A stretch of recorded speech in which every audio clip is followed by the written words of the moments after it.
Greetings, Inquisitors, and welcome to the stream. Player GAC tonight on the Loquitur account.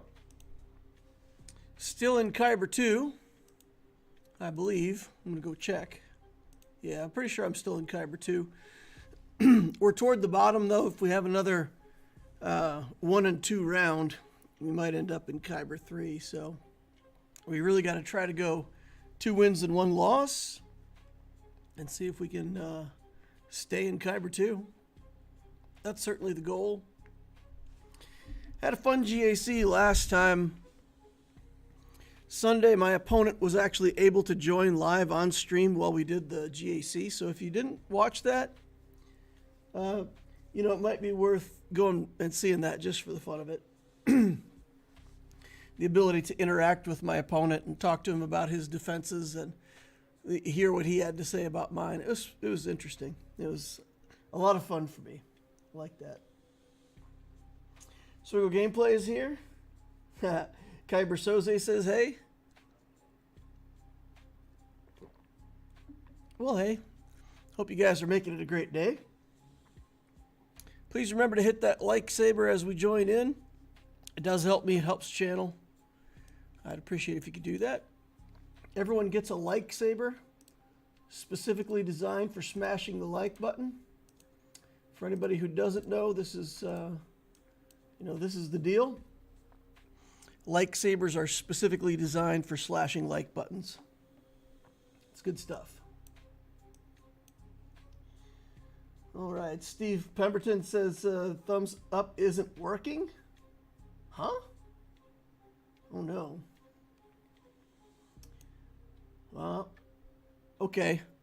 I guess I'll miss a thumbs up from Steve then. All right. Does anybody else have that issue where the thumbs up button isn't working? Do you have to be subscribed in order for it to work? You may have to be subscribed. Subscription is free. I don't charge anything for subscription, so if you want to subscribe to the channel, you can do that. And that may activate the button for you. SWGOH Gameplay says it's working. All right. Okay, well, let's go in here and start checking out the opponent and layout and see what we've got to fight. Stats on this opponent, 11.8 million galactic power. Close. We're at 11.3, so this is a pretty fair matchup. 4.6 in ships, 7.2 in characters. Galactic War Battles won 17,673. That's got to be close to where we're at, right? 17.6. Yeah, we're at 19.5.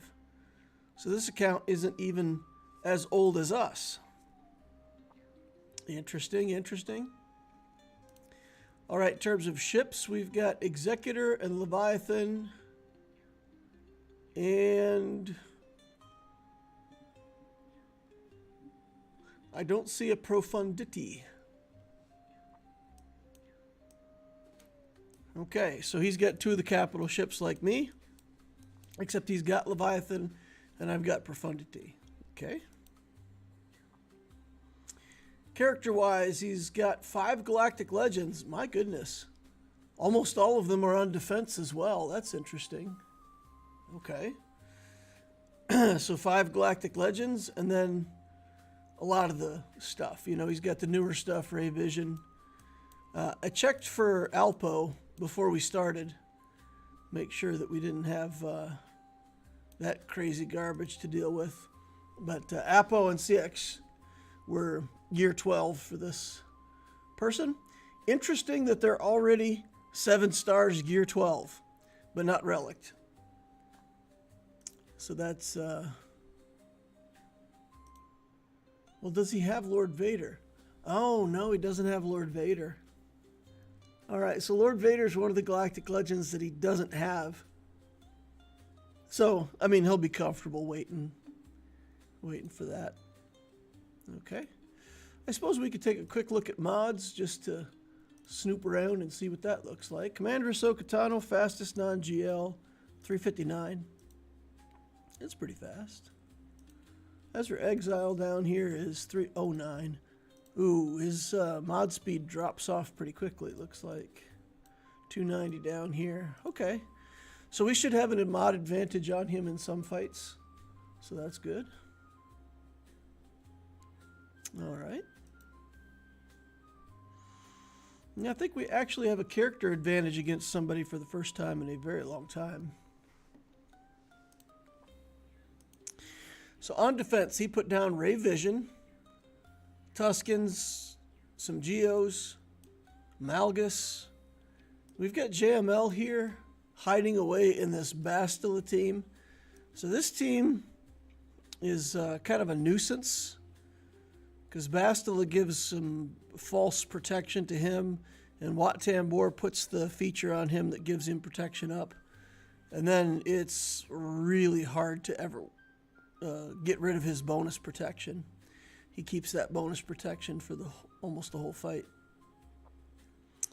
So that'll take some thinking about who I want to use there.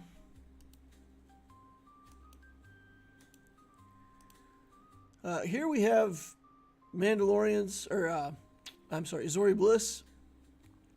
Here we've got a First Order team. I feel like maybe this is Wampa food here.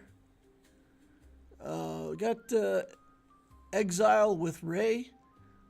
Two Relic 9s and a Relic 8, though. That's a pretty steep team to get through. And then we've got Queen Amidala here and JMK. Luckily, no Datacrons. So, lack of Datacrons across all these teams. So, here's what I'm thinking. I'm thinking we may have to try Bo-Katan here. So, let me plot this out and see if we've got enough teams to do what I want to do. Okay, so Queen, we might have to use our JMK there. His JMK will try Bo-Katan. His Ray will try Leia. See if we can get that to work. And then those other two teams, they're not going to take critical resources. The SLKR, I don't know. Maybe Bane there. Try to Bane that. And then we've got the JML question mark, SLKR or something. I'm not sure. And then I got Malgus, who maybe we use C there. Or maybe we try to use C on this team with JML. If we do C there, my recollection is we have to wait till like, a minute 30 before we do our ult so that we have enough lightning damage to get through his protection up. Tuskens will gas.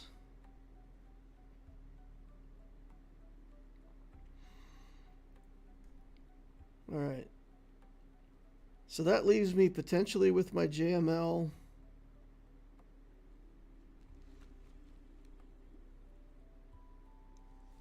And SLKR or Sith Eternal, or however I decide to match that up. Okay. So we've got enough teams, but Bo-Katan has to work. And Leia has to work. If we can't get those two matchups to go, we might be in for a short GAC. All right, let's look for a good Datacron here for these guys. Light side, first time somebody's defeated, they gained speed. I don't mind that because, somebody's going to get defeated right away from Bo-Katan. The tank will. So Paz will get executed and then restored. So that'll just give us a bump to our offense and speed for the rest of the combat, which is pretty nice.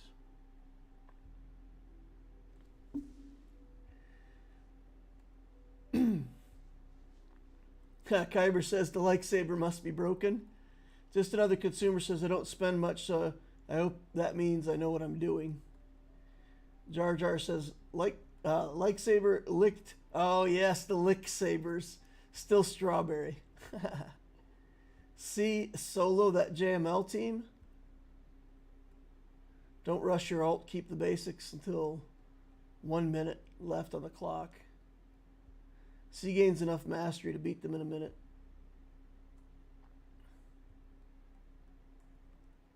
Kyber says, DL, I've done plenty of dipping my toes in Kyber 1 in the past, but I'm deep in it now. This place is no joke, but currently 6-0 this season. Wow, nice.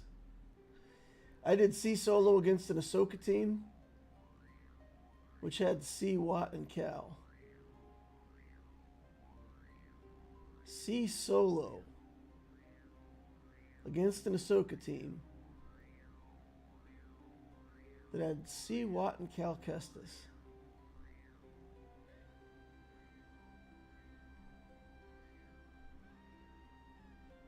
I feel like that must be... How can you do a C solo if you had C, Watt, and Cal? CT6969 says, what's up? Getting ready to play some GAC. 58 banners, not 658. Yeah, for sure. Huh. All right. So voting for C against the JML. Then what do we use against the Malgus? The Malgus Malik.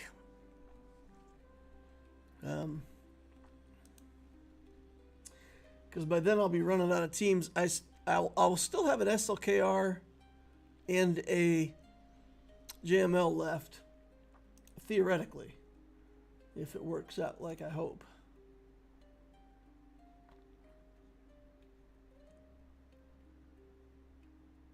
So who do we play against the Malgus team yet? Because I know Malgus, the Sith Eternal is pretty much auto. JML should work too, right? We should be able to JML that. Sidious against Malgus?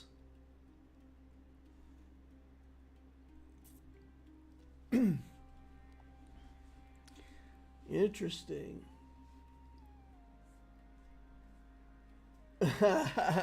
Just another consumer says, regarding Malgus, I'm frustrated that Gas, the hero with no fear, is vulnerable to fear. It is pretty ironic, isn't it? All right, last time we ended up not being able to work around the taunt here. We had to just kill the JMK first. So let's just go ahead and plan to do that. We'll go ahead and remove some foresight.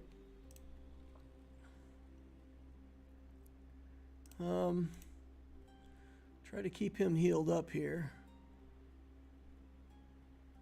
We'll do the armor shred first, so that when you do the mass assist, it'll be a little better. Okay. All right, here we go. Got all the way to the Savior ability. So that's good. Oh, now he's immune to damage. And everybody's got foresight on. Do some area of effect here. There's the ult. Okay, back in business. We'll do another armor shred on him. We should be able to get through him pretty quickly now.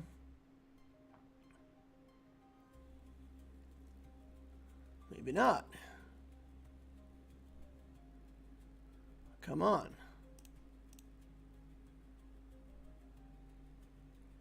I'm just going to do the mass assist here because we need him dead. We cannot keep messing around with 3 characters on the board here. Okay. Got to get that cat. All right, just damage. Now we should be okay against JMK here. I'll try to keep the heal immune on him. Help out a little bit. There's his armor shred. Armor shred for you, armor shred for you, armor shred for you. All right, come on. We'll just put an auto at this point. Just get the last attacks done. All right, 65 banners. Good, good. Beating a GL with a non-GL gives us a little bit of freedom here. The next important battle is this one, and boy, I am not enthusiastic about this. Okay, R2 and Drogan. Start with turn meter. Let's see. Light side allies, turn meter. All right. If somebody gets defeated, we're going to get offense and speed for the rest of the encounter. I think I like that one because I have lost characters here before. Okay. All right. Some flavor of Jedi Knight Cal Kestis Jedi seems to be popular on Malgus.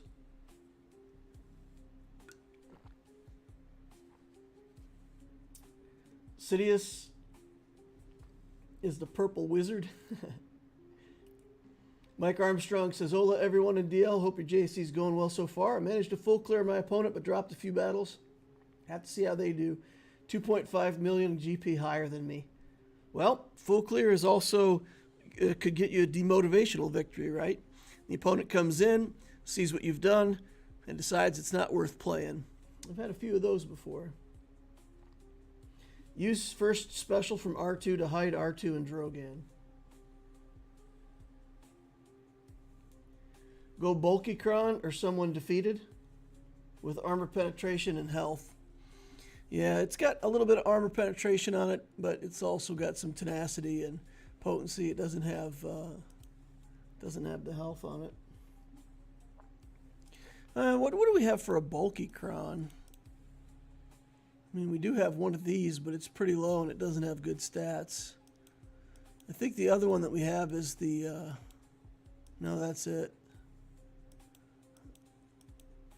That's a level 3 one. So it's... yeah, this is the best one I think we've got for the situation. Okay, use stealth sooner, you're telling me. All right. So we'll play hide the Drogan. And then you're saying pop that right away. Okay, try to get some stacks off of her if we can. Let's see if we can one-shot Ezra. Yes. The answer this time is yes. We can't seem to get that. Okay, we got it now. We'll knock her into damage immunity. And then Drogan's out of stealth. And he gets the naughty touch.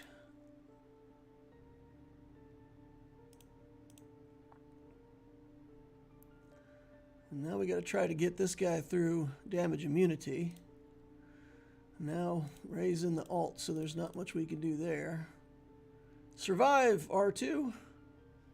Okay. Let's pop the smoke again. Avoid that next whirlwind. We really need to get him through damage immunity. There we go. Okay. Now let's do this. Get her low. Get him low. And this should bring back our dudes. They both got killed with whirlwinds.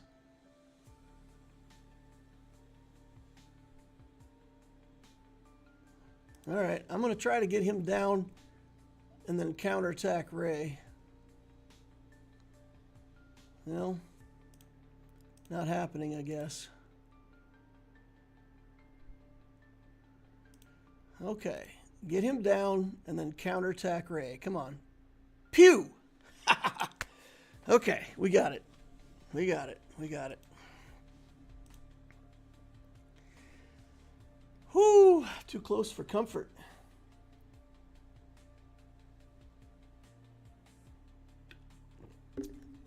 Drogon does special damage, so armor penetration is wasted on him.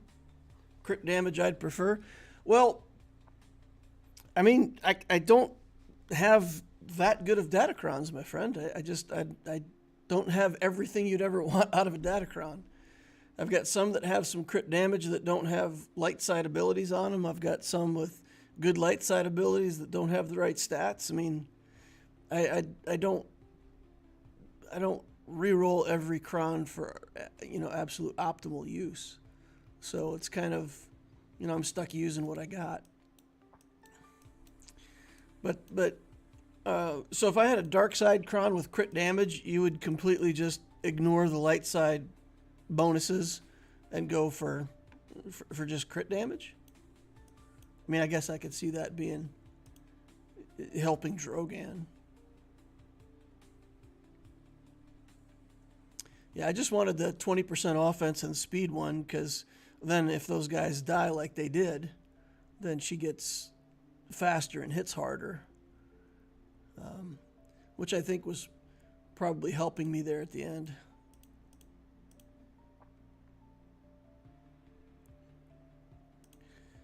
Okay, let's have Cat and Kenobi, and we'll look for an okay cron here.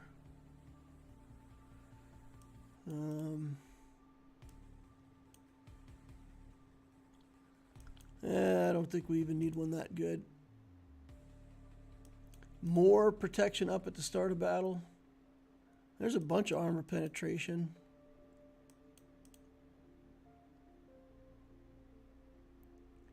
Here's something with just crit damage and health. I'll just take that. It's fine. I don't need anything too good for this. We just need to wait till they come out of stealth and then cut them down. All right, let's take a hit here.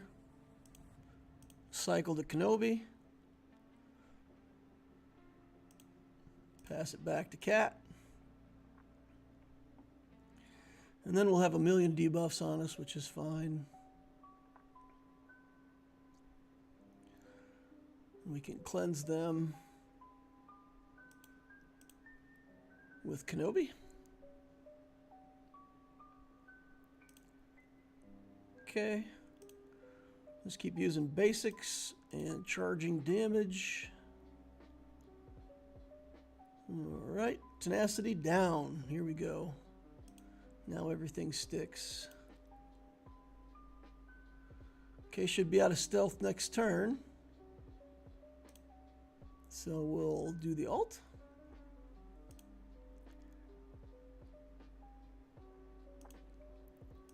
Cut down the Amidala. And then we'll get busy on this Padawan here. See if we can get him. Oh, nice. And then we'll just kill the decoy because she gets in the way if you don't. Okay, more stuff, things, junk.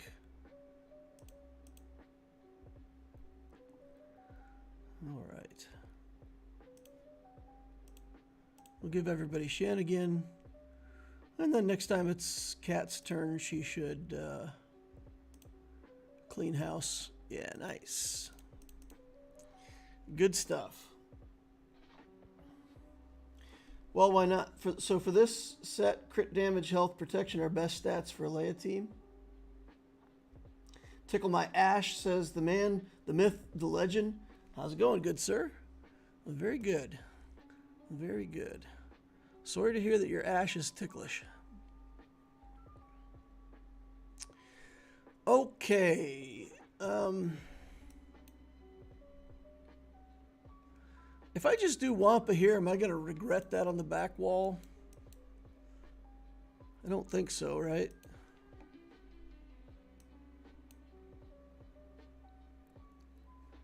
Protection. Health. We'll just put a garbage crown on here. And I don't think we can be stunned by this guy, right?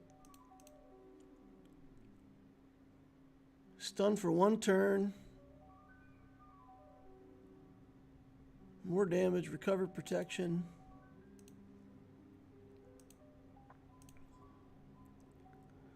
Okay.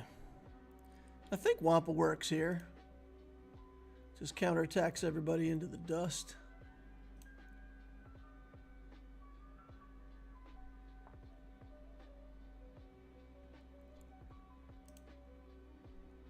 Basic attack that can't be dodged.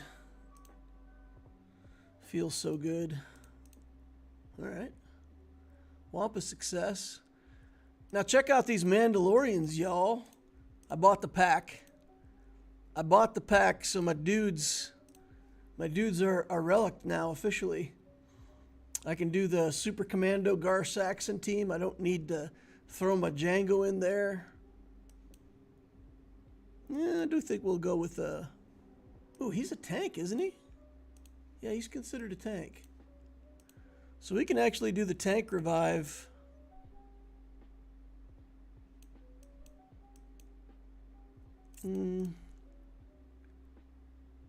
This is probably good enough.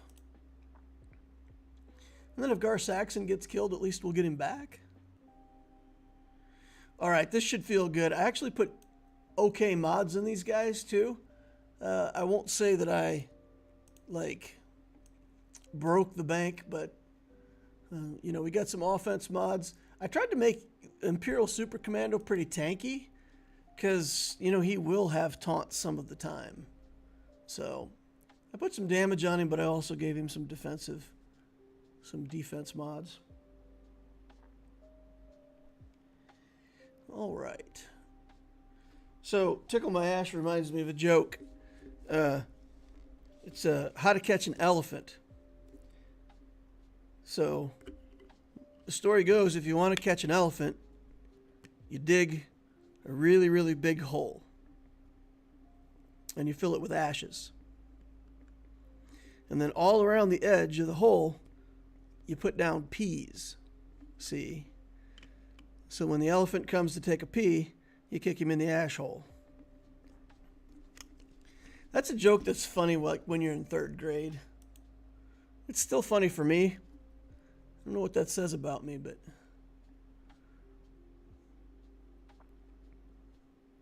oh, look how much damage we've got now. Oh, it's so much better. Oh, worth the price of the pack right there. Nice. Of course, that Zori didn't have a whole lot of nonsense with the Zetas and Omicrons and all that, so we didn't have that to deal with. Okay. Okay, we have Treya. The back wall Treya. For those who've joined in, please remember to hit that like saber. Use your like saber. Hit that like button. Here's how you cleave a like button with a like saber. It's really awesome. Sweet, clean, just goes right through the middle. It's a very satisfying feeling. Confetti might come out. Just another consumer says, Jawas? Do Jawas kill the Triumvirate? No, you can't kill a Triumvirate with Jawas. There's no way. Don't they cleanse the detonators? They cleanse the debts, right? Yeah, I'm looking on Insights now, and I don't see any Jawas beating these Sith trio. Well, the Savage trio. Oh, no Savage. Oh, interesting. So if we add a unit and force it to have Scion,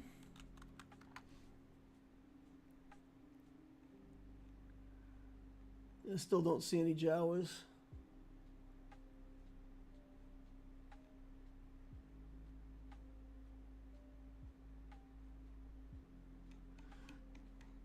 Oh, maybe you're just saying the Jawa team is here. I gotcha. You were pointing out the Jawas on the back wall. I gotcha.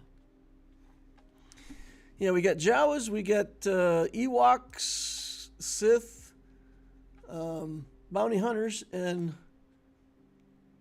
night sisters who aren't great mothers. So there's still really good teams back there, so we're going to have to be cautious and hope that we can work through all this stuff in the right way. Now this, I think this is Bane.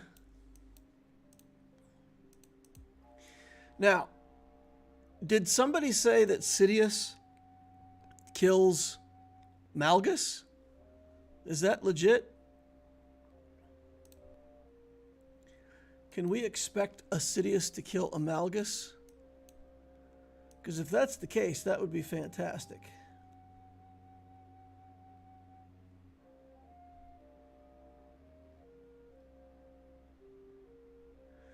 Okay, I think we'll do this one. It's just got a bunch of crit damage and crit chance. The other one, I think, is the one that we want to use as the Sidious Crown itself.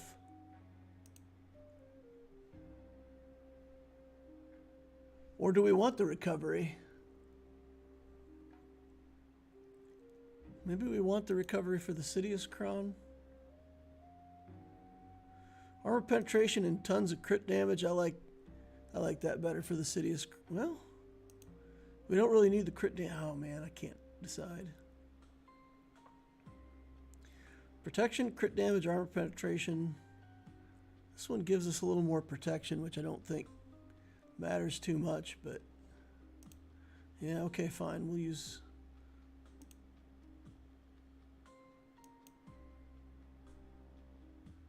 $108 crit damage versus, I mean, Sidious doesn't care about crit damage anyway, right? Okay.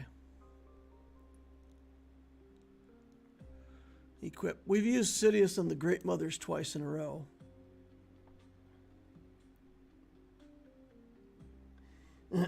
Having a choice makes it harder. Yeah. We should be fine either way. Okay, let's take this in. Bane, Dooku. And I don't think we can target Rey anyway. Okay, let's Siphon. Sipho Diaz. And then we'll target Rey. Oh my God. What just happened?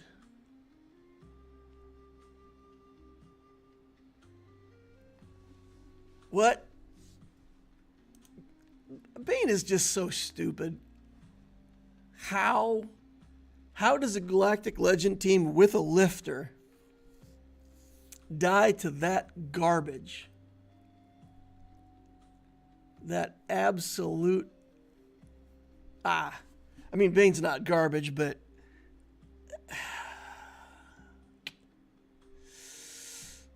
I kind of don't like it, you know? It kind of bothers me that a Galactic Legend with a lifter is beat that easily by Bane. Not complaining. I do think I want Wat Tambor. I don't have the confidence to do this with just Sith Eternal alone. Let's see if we've got a decent crown that we can use here. Something that does give us... armor penetration doesn't matter for him, right? We just want crit damage. Offense, crit damage. Anyone? Anyone? Offense, crit damage? Okay, I gotta look and see if Sidious is basic. That's what's at issue here. That's special damage, yeah, so it doesn't, armor penetration doesn't matter. Okay.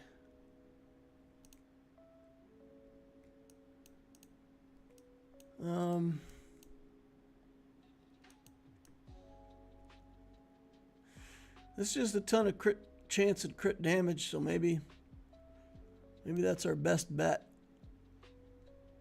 It's our Cassian Kron, but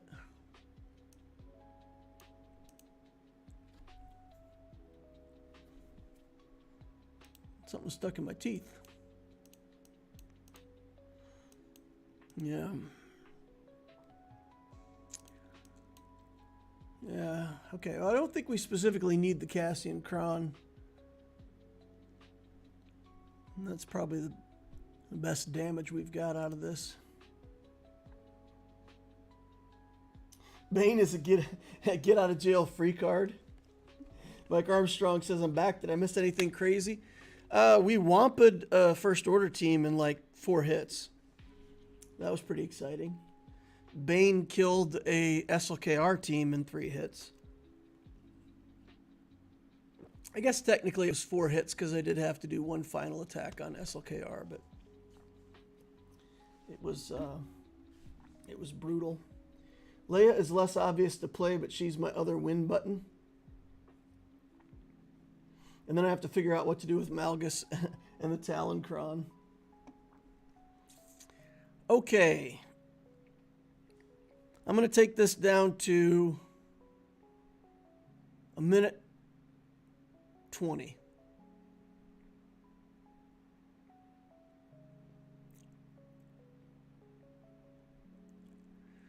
I'm going to take it down to a minute 20 because that'll give me the ability to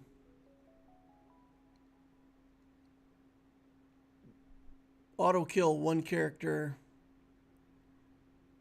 And if I need to relink to kill Watt if he's being a pain, then I can do that.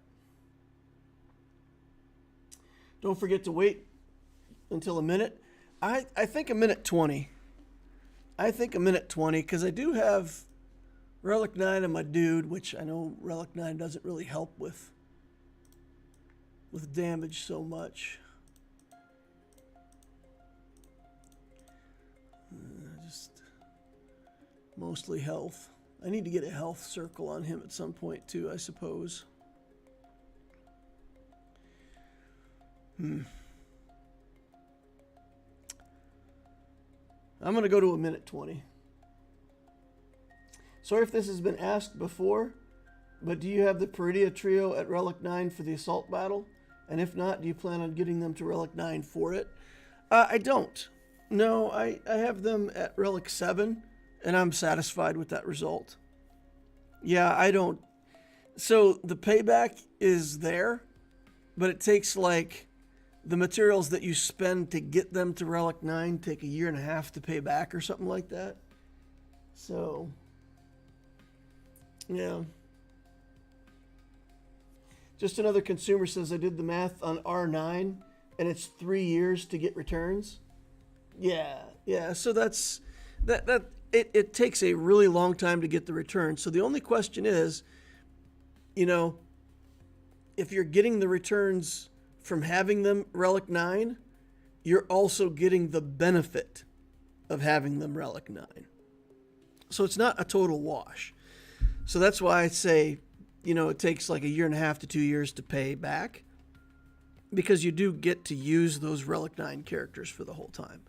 The problem is, I need other characters at Relic 9 before the Peridia guys. So I'm satisfied with Relic 7. That's fine with me. I was able to complete all of the battles that the relevant battles. So it's Relic 7 for me, and that's my investment, and I'm satisfied with that. If you plan on playing the game for another 5 years, it's not wrong to go ahead and take them to Relic 9.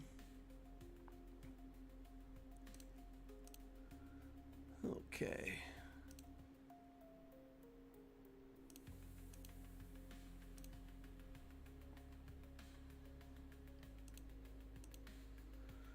And then we just auto basic for 1 year, right?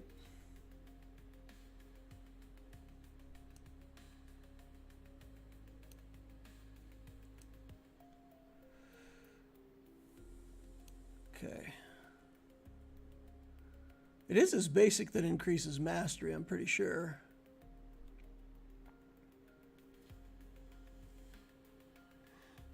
The sooner you get them to R9, the sooner you get paid back.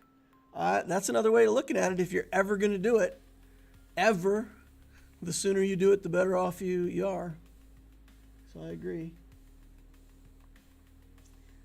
Just another consumer says, I guess if you're doing Great Moms as a TV team and need an R9 team, maybe. That's actually a good point. Yeah, Relic 9 does qualify you to use that team all the way up to the top in territory battles, which is, you know, that's a good thing.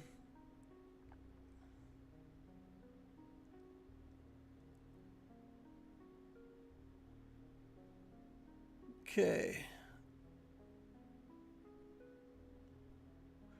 And I am going to dodge out and go to my alt at a minute 20. So I know somebody said go to a minute, but I think a minute 20 is good. And then I'll kill Bastila, and I will kill Watt also.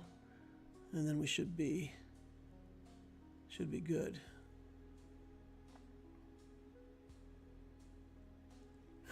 I remember, I learned this the hard way. To this day, I still remember alting as soon as I got it and losing to JML. Still simmers. Still simmers with me to this day. That's funny. Yeah. To be fair, events like this also speed that time frame up considerably.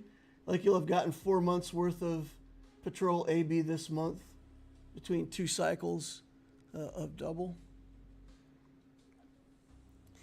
They are throwing a lot of resources this month. It's this has been a week of resourcing.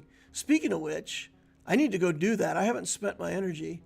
I stocked energy today and then threw all my refreshes for the triple drops. Maybe are you guys interested in seeing me spend the triple drops? I'll go start doing that. I did the Relic 9 Quad May team for Raid, and you still can reset. So it's twice a month. I think Pretty is the same. Lots of droid brains flowing in. Okay.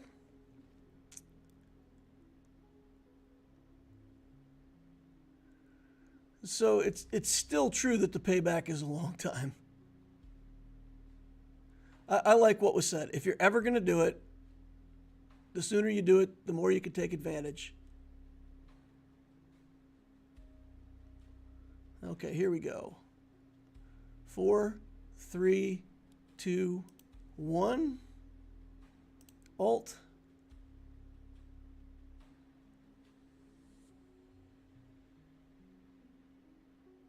Bastila out. And then I think we just basic, right? We got a minute left to get him. All right, we got rid of the purple protection and it's over. Good. Oh, goody. Okay. Let's gas this. I like gas. It works and is also lore appropriate. All right. Start with an extra 25% turn meter. Get some critical chance. Garbage. Here's a little bit of protection and protection up. I like this one better. This has got armor penetration, a little bit of crit chance. It's fine. Let's see what you're farming. Oh, okay. Yeah, let's do it. Let's do it. This is going to be 3x event. Look at this. 3x for 24 hours only. Let's go. All right, so we have to do mod battles.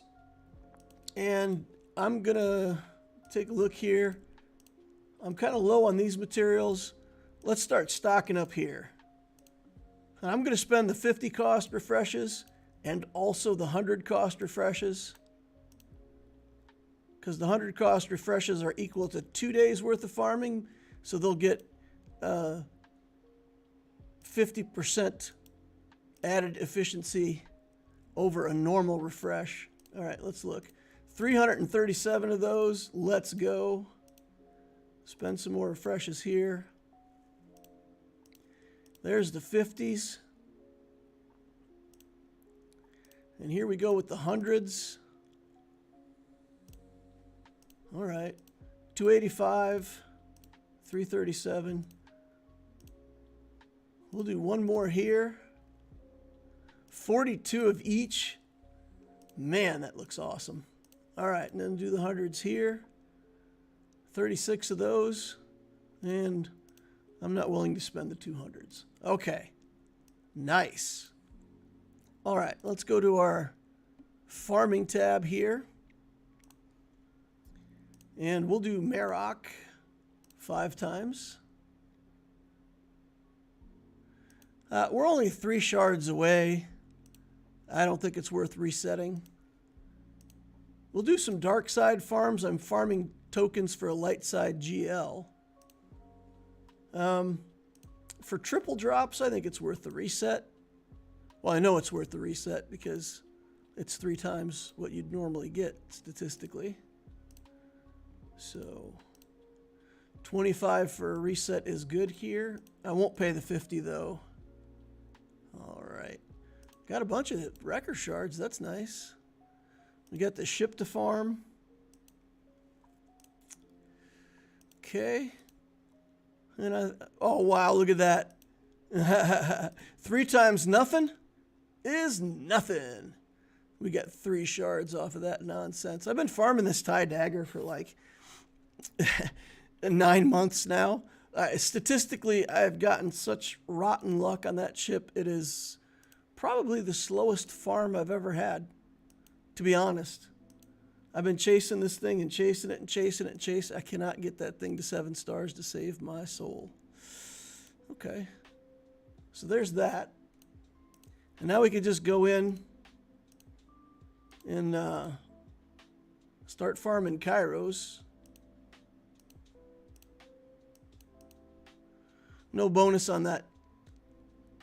Make sure, yeah, we're only at 29 shards, so we've got plenty of... All right. And let's do the hundreds here, too. 3 days worth of farming for 100 is better than 1 day of farming for 50. It's funny, I'm not as excited about the Cairo as I once was, but I'm excited about 918 data pads. Okay. Now we can go to fleet. Let's farm this Batcher. 15 shards. Nice, we'll reset that as well. 15 on one hit, 0 on the next. 15 is max, right? That's 5 hits at 3. That's pretty impressive. Can't complain about that. And then what do we got? Normal, like 1D or something? 6 Fabritech data pads for every hit. So that's what we're going to do with the rest of our fleet energy. We're going to farm these data pads. Oh my goodness, look at us go farming data pads. So many data pads to farm. So much bronzium wiring just rolling into the account. Feels pretty good. All right. So yeah, that's yesterday's refreshes stacked up on top of today's refreshes. Oh, so many Mark V data pads. All right, let's see. 1398 data pads we got. I can't wait. I can't wait. I can't wait. I can't wait. I got to scavenge those instantly. Look at this. I got to click like crazy on this 50. Oh, so many. All right. 300 bronzium. What? I was so excited, and it's only 300 bronzium wiring. I thought sure it was going to be like 7.2 million bronzium wiring. No, I know better than that. I just said that because I thought it'd be funny. All right. Let's go. You know what? I'm not going to bore you guys with the 2s. Normally, I would actually sit there and go two farms at a time. the whole time, but I won't make you guys sit through that. Okay, let's go. Let's get these shards. You know, I'm doing shard farming, and today just happens to be the shard farming day, so 18 on that hit. That was nice.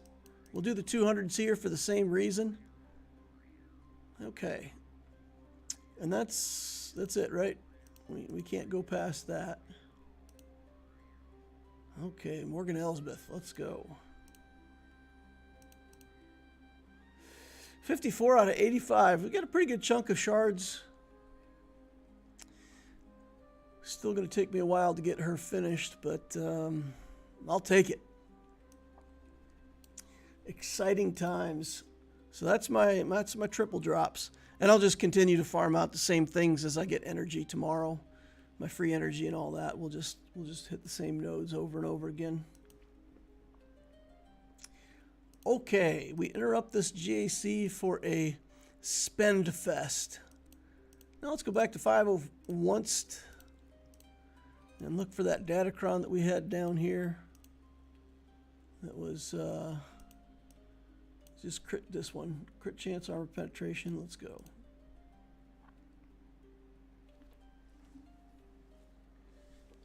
I specifically skimped on DCT to make sure I had the crystals for refreshes. Steve Pemberton said should stop. Save your energy for triple drops on reset for the 8th. Yeah, it's the 8th for him. Yeah, it's the 8th. Yep. Early reset time. I don't know when the cutoff is. I know that I used to have my reset time. It was like 11 in the morning so that I could do my arenas like when I woke up at like 6 o'clock. But I changed that. And I think that noon reset was too early, and then it became the next day that it reset at noon. But yeah, it resets at 5 my time, U.S. Central Time. And it resets to the next day whenever it resets. All right. Let's get some Tuscans. The regular Raider has to die once. And Gas says you may not revive. So he's good for these Tuscans in that it prevents the infinite revive. But this summon is not revived. He's just actually resummoned. So what happens is you have to kill the summon twice. Not a big deal.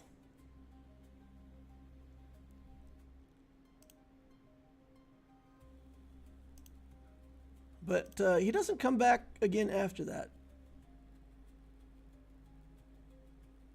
Okay.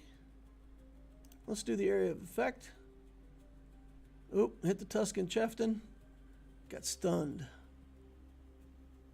Let's cleanse. If I did aerial advantage here, I honestly don't think I've had enough clone turns. We'll see. Okay, I did have enough clone turns to kill him. And then we'll hit him with gas. Take those stuns. He crits us on the retaliation and clears the stun for us, which is nice. Oh, gas is going to sit down. These Tuscans are being mean. All right. Gas should stand up here all angry. All right. Okay. So Malgus.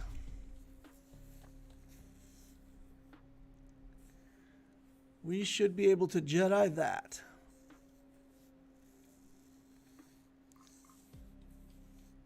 What works best against the Triumvirate? Looks like SLKR has a 100% win rate against the Triumvirate. So that's solid.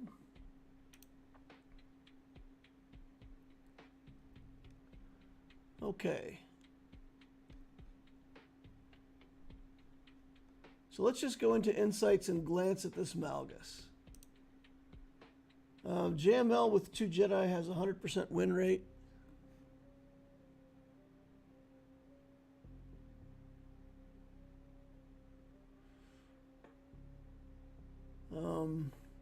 But only with really good Jedi.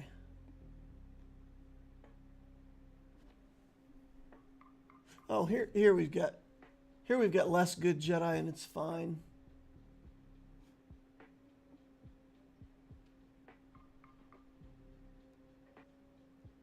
Oh, that doesn't have Malik in it though. All right, I better fill in the actual team here. Darth Malik and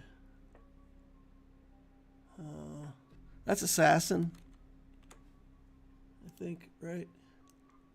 Sith Assassin, yeah.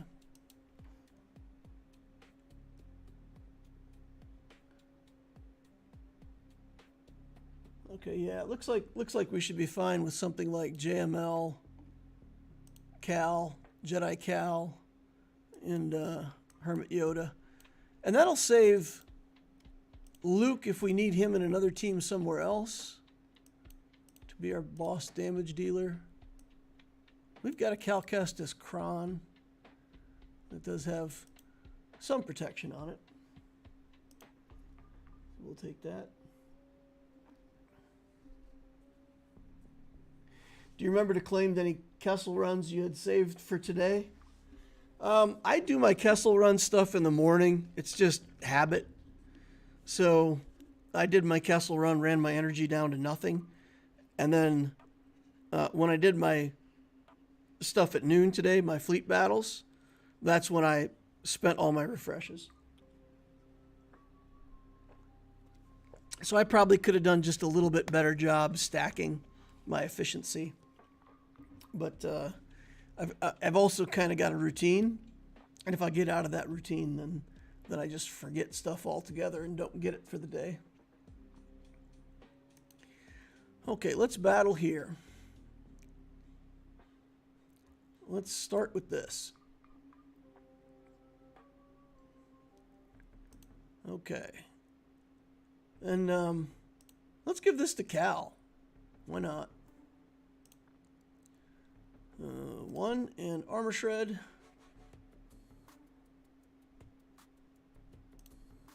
And he can go again. They got him shocked. Shocked and awed. Basic. Whirlwind. And with the Kron, that puts us at enough stacks.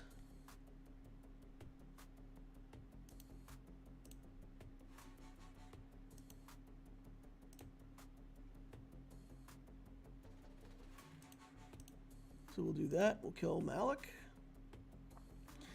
I don't want to deal with his nonsense 18 life drain garbage, so we're just going to auto kill Malik. Relic 9 Malik. Okay, Geos. Imperial Troopers. Should still kill Geos after all these years, right? Relic 7 Geos Doe. Hum.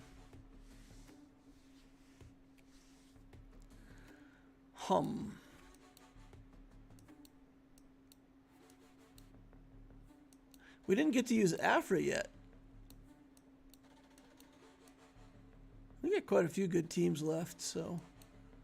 You know what I think we could do here that's probably a more reliable win? Would be to do something like Revan, Malik, Bastila. I don't think I need them for anything on the back wall. I don't want to risk Sidious Kron because I feel like if they just go crazy and start, you know, chain killing me, that I'll lose.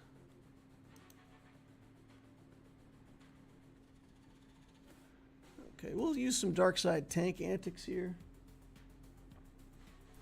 Is his preventing revive part of a Zeta? I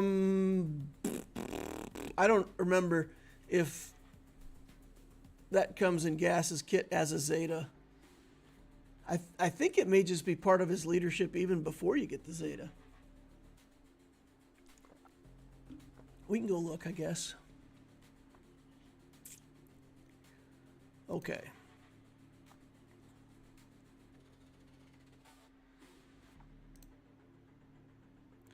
So you guys know my criteria, right? We would probably never take a Geo team against a Revan team. So that means probably the Geo team beats the Revan team. Or the Revan team beats the Geos. Other way around. Yeah. Easy peasy. Waste of resources probably. Okay. So let's clear out this Treya with First Order.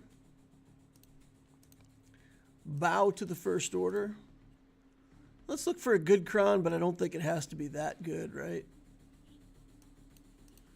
We can just do something with some stats. Oof, that's got garbage stats. Protection. Oof. Oof. We've got to go to a really good Kron before we have any good stats. Crit chance, tenacity. We've got the tenacity Krons though, boys. Let me tell you what. Got some potency ones.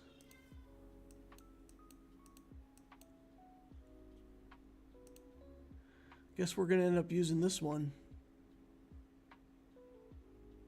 It's probably the worst of what we've got left. Okay. So then I think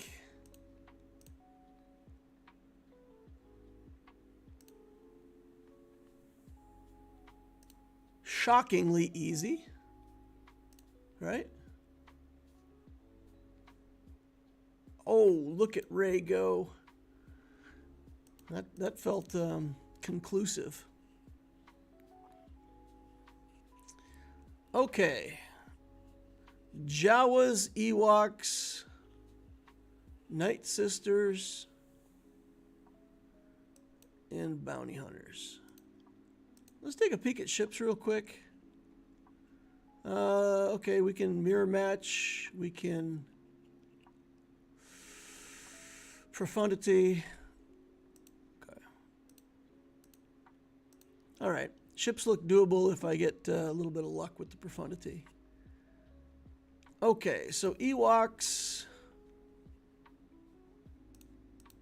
I mean, we should be able to beat them with CLS, right? We'll put this crown on. It's some rebel stuff. We can pull them out of stealth. We can focus on Princess Nisa. We can give her buff immunity. All good. Just deals with like all the nonsense the Ewoks have to offer. Okay. I probably also could have solo Malak'd one of these teams, but I'm just not familiar enough with Malak to know when that works. How about Grievous here? Separatists?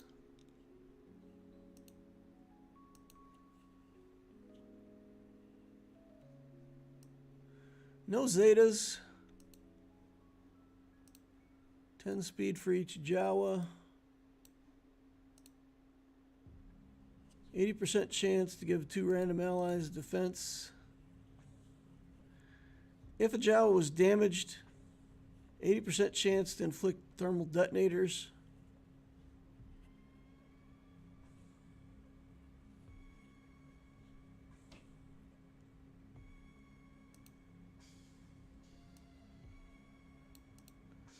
Whether Jawa Scavenger scores whenever he scores a critical hit, he gains stealth. Okay.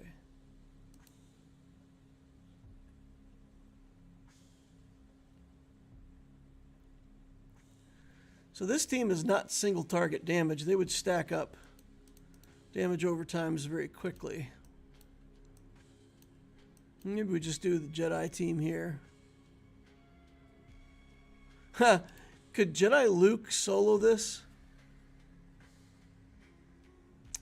My Luke's fast enough, I think, that if I put solo Luke in there, I would probably actually speed up the Ewoks.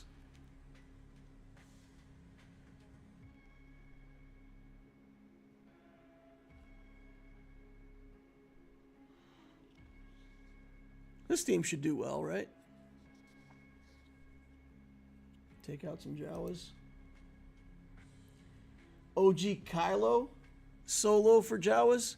My OG Kylo doesn't have a Zeta on this account, I don't think. Let's go look. Maybe I did put it on him. No, he's got no Zeta. So he doesn't have the extra protection recovery.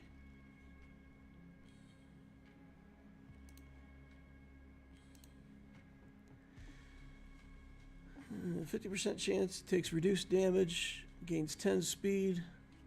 When he uses a special, he gains damage over time.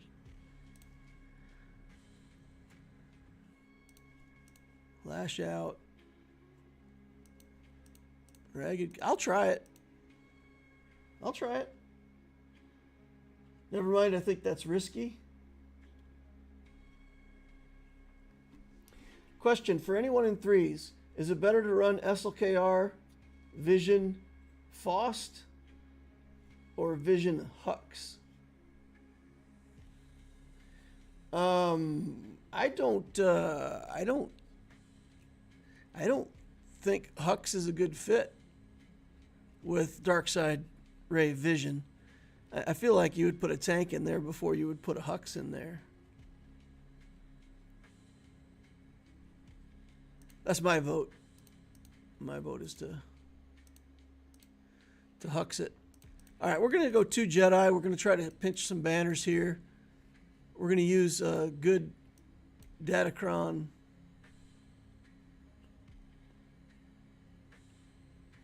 Does tenacity actually stop the detonators?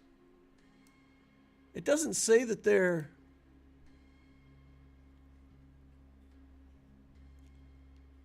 Huh. They can be resisted. So we can take this nonsense 78 or 74% tenacity cron in here. Maybe that's the key to victory.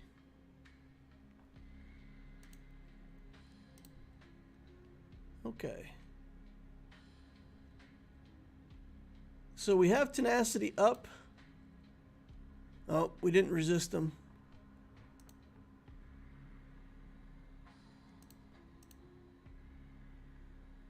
Okay, 1 down.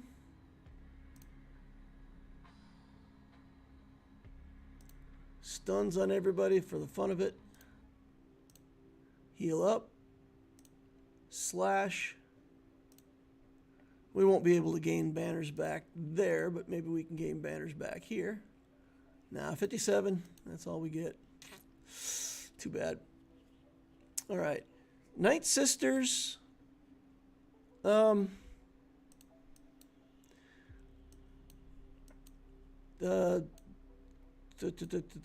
Imperial Troopers should be fun here, right? There's no Marin.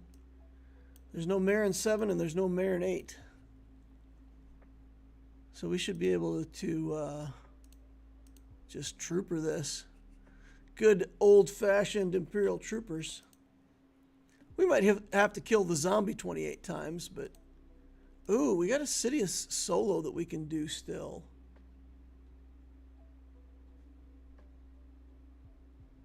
What do we have left after this? Bounty Hunters? Yeah, I don't think the Bounty Hunters have a... didn't use my Afra either. Yeah, I don't think they have Mandalorian in there. Right? They had like Zam. Something. let's start killing some Night Sisters. All right, mow them down. Kill Talzin once. Daka goes down. Talzin goes down. Daka will go down again. And then Zombie. And like I said, even if we got to kill them a dozen times each, it doesn't matter. We keep getting full turn meter and get to go, go, go. All right, we can Sidious this, right? Not that I have to, but it should give us some more banners. I think, question mark. I hope it's not some crazy stuff like Dengar is uber resistant and it makes it not work.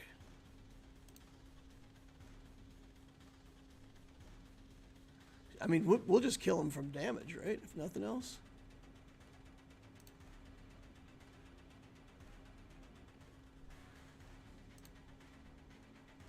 Nope. Get 3. And just keep stacking.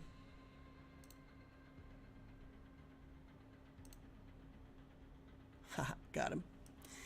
59 banners. All right, we'll take that. We'll take a 59 banner win for the finish. All right, let's go into ships. Select fleet. Our own Pro Fund Diddy, or Executor. Mirror match, coin flip. Let's go. Here we go, flipping coins. Don't kill my Xanadu. I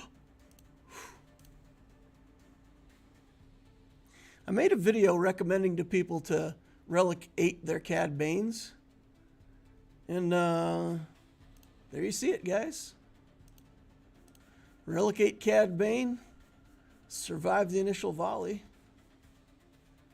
He's still ahead of us, so I don't know how this is going to work out. I'm going to bring in IG just for damage. I hate that we're going to lose our Razor Crest.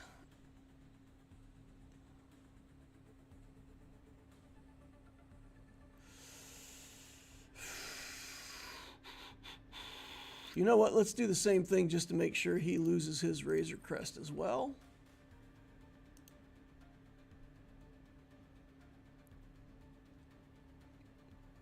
All right. Fine.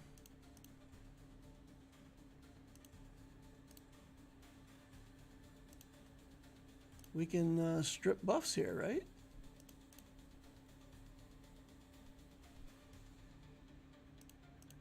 Okay, okay. Still got a Razor Crest.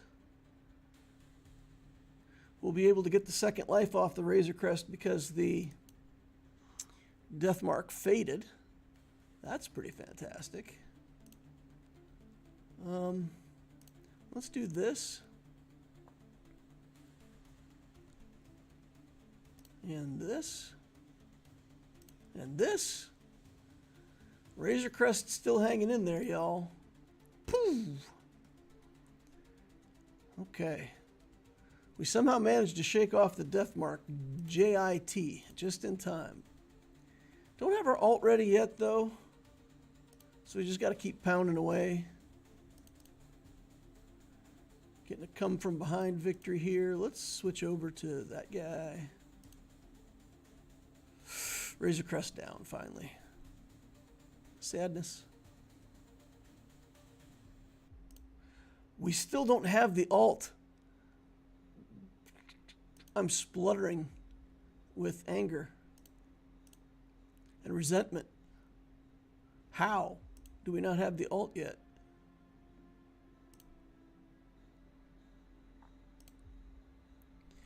Okay, we have it now, though, for sure. We will have gotten one cooldown. So off you go. Capital ship goes away.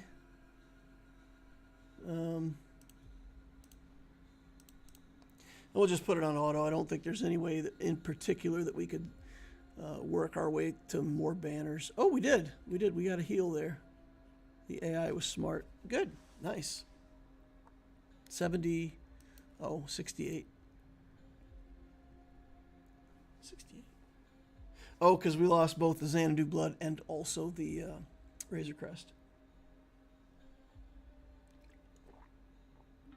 All right, all right. Okay, that was my thought as well. Would use Crew, but he's in a separate defensive lineup as filler. I saw someone using Hux before and was like, maybe I'm wrong. And low health helps. Nah, yeah, I don't know. Not feeling it. Okay, let's do this one with Profundity. And we'll do our bag of tricks to get Anakin out of stealth and killed in the best order possible. I've had this battle go long before and lost a couple ships, so I do put in more reinforcements than I probably need. He dodged everything. Arnar. Okay, we're going to have to do this. Oof. Just barely got him to the yellow. Okay. Usually we put him to the yellow and then we can use the capital ship's ability to pull him out of stealth. We're not going to be able to do that now.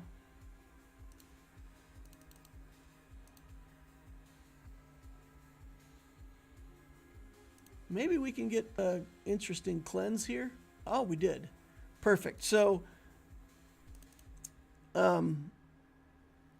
Millennium Falcon called for an assist, and then another ship got the assist from Millennium Falcon. So we removed his... we pushed him down into stealth, and then stole his stealth from him. I think we just cleaned that taunt off. And this is one of the battles like I was talking about where it just goes on needlessly long. We can't get to Anakin. Now we all have dazes on us. Wow, he's about to kill my tank. Okay. And also my Outrider. Nonsense. Okay. Get that capital ship out of here. That's at least something. We'll do an area of effect. Try to whittle everybody down. Just do a basic here to get Anakin off the field finally. Take out the tank next because reasons. Bring in our final reinforcement. Just to take the pressure off, make sure we don't lose our Outrider or something crazy. And now we're going to try to use the ult ability. Come on. I used that to get back banners, and then he instantly does an AoE and destroys all my guys' banners. Nonsense. Cost me like 4 banners right there. Ugly. Okay. Finalizer, we have successfully worked our way through this with the finalizer before with our preferred lineup here. So we'll take Cassian's U-Wing and also Plo. Those are the two things that, those are the two best reinforcements for First Order I have found. So let's put the missile on Rey. Get things started. Okay. We'll give some turn meter over. And we'll just start generating stuff. They get buffs. And now when we take our first turn, we're going to call in Cassian's U-Wing. And all those crazy buffs that they stacked up, gone. It'll be fantastic. Here we go. Lose your buffs, nerds. All right, and then we'll call for an assist, get a kill. Here's the come downance. All right, let's steal turn meter from myself to make sure that we get turns. All right, let's do this. Try to get a stun. We did get a stun. Pass it over. Try to get a big hit. We got a big hit. Wasn't enough to kill, but it takes the battle for us. We should be in good shape now. We'll just keep trying to manage the nonsense that these resistance can do. Pew! Dodged. Okay. Incoming. All right. And this is why you have Plo. Now that we're all dazed up and confused and all that stuff, we can bring things back to our advantage pretty quickly. All right, we'll steal turn meter from Plo. What? Nonsense. My silencer is not gaining damage very quickly. I don't even want to put the missile, just do an assist here. I got to deal with the foresight. Nothing to be done here. All right, get that out of here. More reinforcements. Oh no. You know what that means, guys? It means we're going to end up losing our capital ship the next time his capital ship gets a turn. Arnar. All right, here he goes, guys. He's going to run right through the middle of us if we don't get this ship killed. I don't think it's going to happen. All right, it's your time. One shot. Look at that sliver of life. That teeny tiny little sliver of life he's got.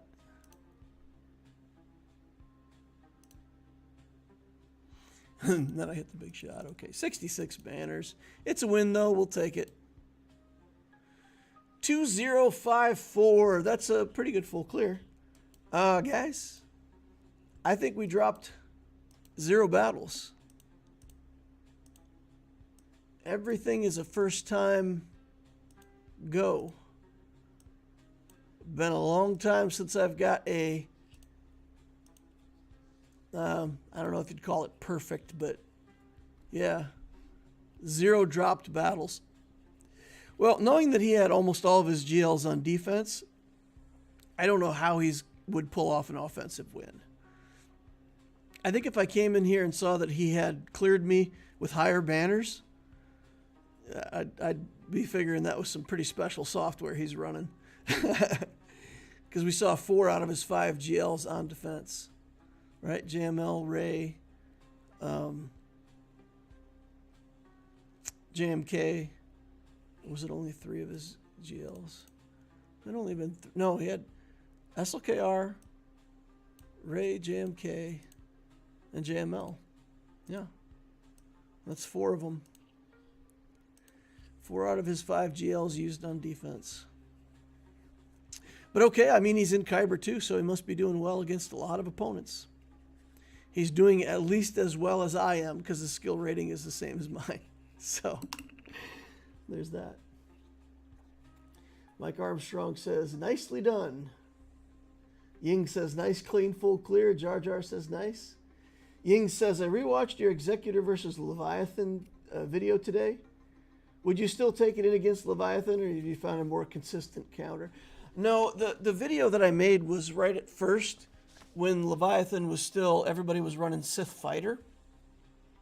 Then they made some changes where the TIE Dagger became the go-to ship for the Leviathan, and after those changes, the Executor is not a consistent counter.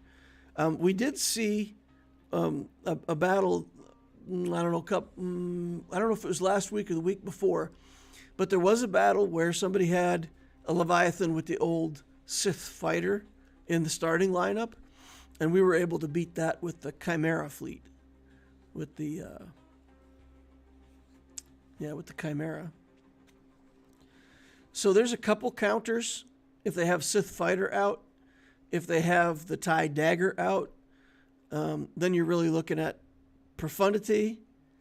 I think there is an Empire counter that works sometimes, but I can't get it to work. Like the Executrix version of the fleet or something. Maybe somebody in chat will know.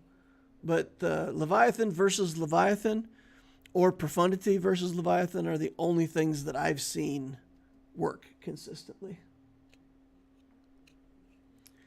So yeah, but yeah, if you do get a Leviathan with the Sith fighter, Profundity can work, Executor can work, Chimera can work. It's not that hard to beat. All right, well, I think I might play a little bit of Alpha League since I'm here and y'all are here and I don't have something else that I have to do right away. So I can let it stream and do some Alpha League. Your video was talking about the Dorito lineup. You took your Cad Bane to Relic 8, I thought. In that video, I don't remember exactly, but I think what I said was, you know, they had said that they were going to fix things with the TIE Dorito. And at that time, whatever they fixed hadn't worked. So like what they did originally with the Leviathan, it didn't work. But then they came back again and they did some more revisions to it, and whatever they changed after that, it's pretty effective now at preventing the Executor.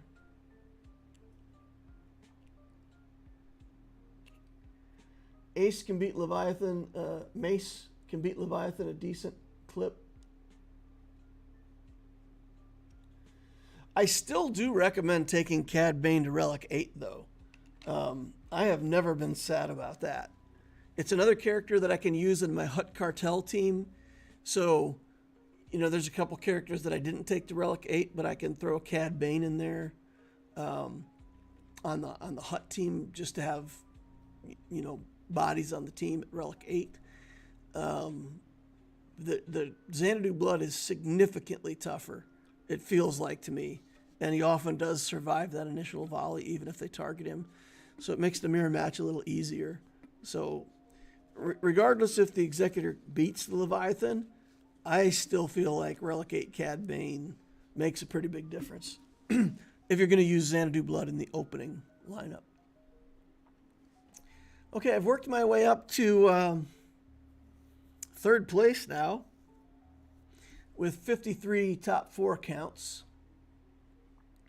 There's somebody up here that's only got 36 top 4 counts. I'm not sure how that works, but okay, they're equal banners, almost equal to me. I haven't even been playing that much in the grand scheme of things, but you know, some people with almost as many games as I have are a bit further behind. So,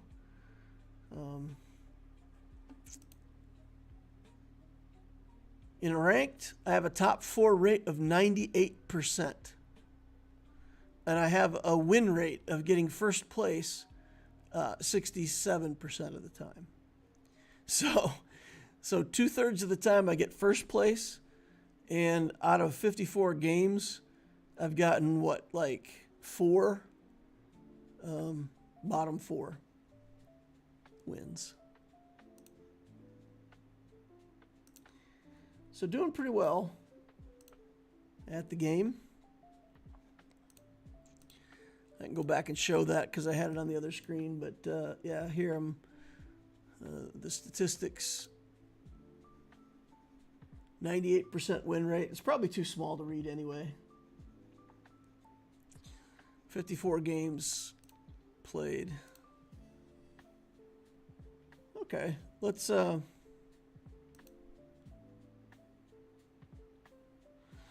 up a queue here. We still only see the like saber, by the way. Yeah, sorry about that. Please remember, for those leaving who aren't going to stick around to watch Alpha League, hit that like saber on the way out if you didn't hit it on the way in. Or lick your lick saber, or do whatever it is that you got to do to have fun and be rewarded.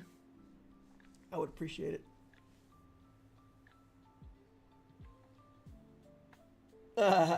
Jar Jar Binks says everyone needs to use their like saber in order for that screen to disappear. That would be cruel of me. Yeah, we used to...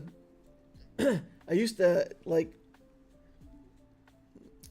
vie with chat for how many likes we could get before I ran my Imperial Troopers team. And if we couldn't get enough likes, then the Imperial Troopers were at risk for losing. It was this thing once where I said something like, if I get 50 likes, the Imperial Troopers are guaranteed to win. And then I played the matchup, whatever it was, and the Troopers lost, and I looked and I had 49 likes. And I said, guys, that's it. It's lore now. Troopers don't work unless we have 50 likes.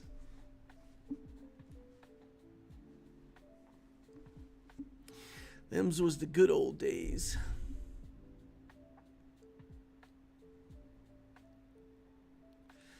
All right, let's get in here and take a look at what kind of round we're going to get.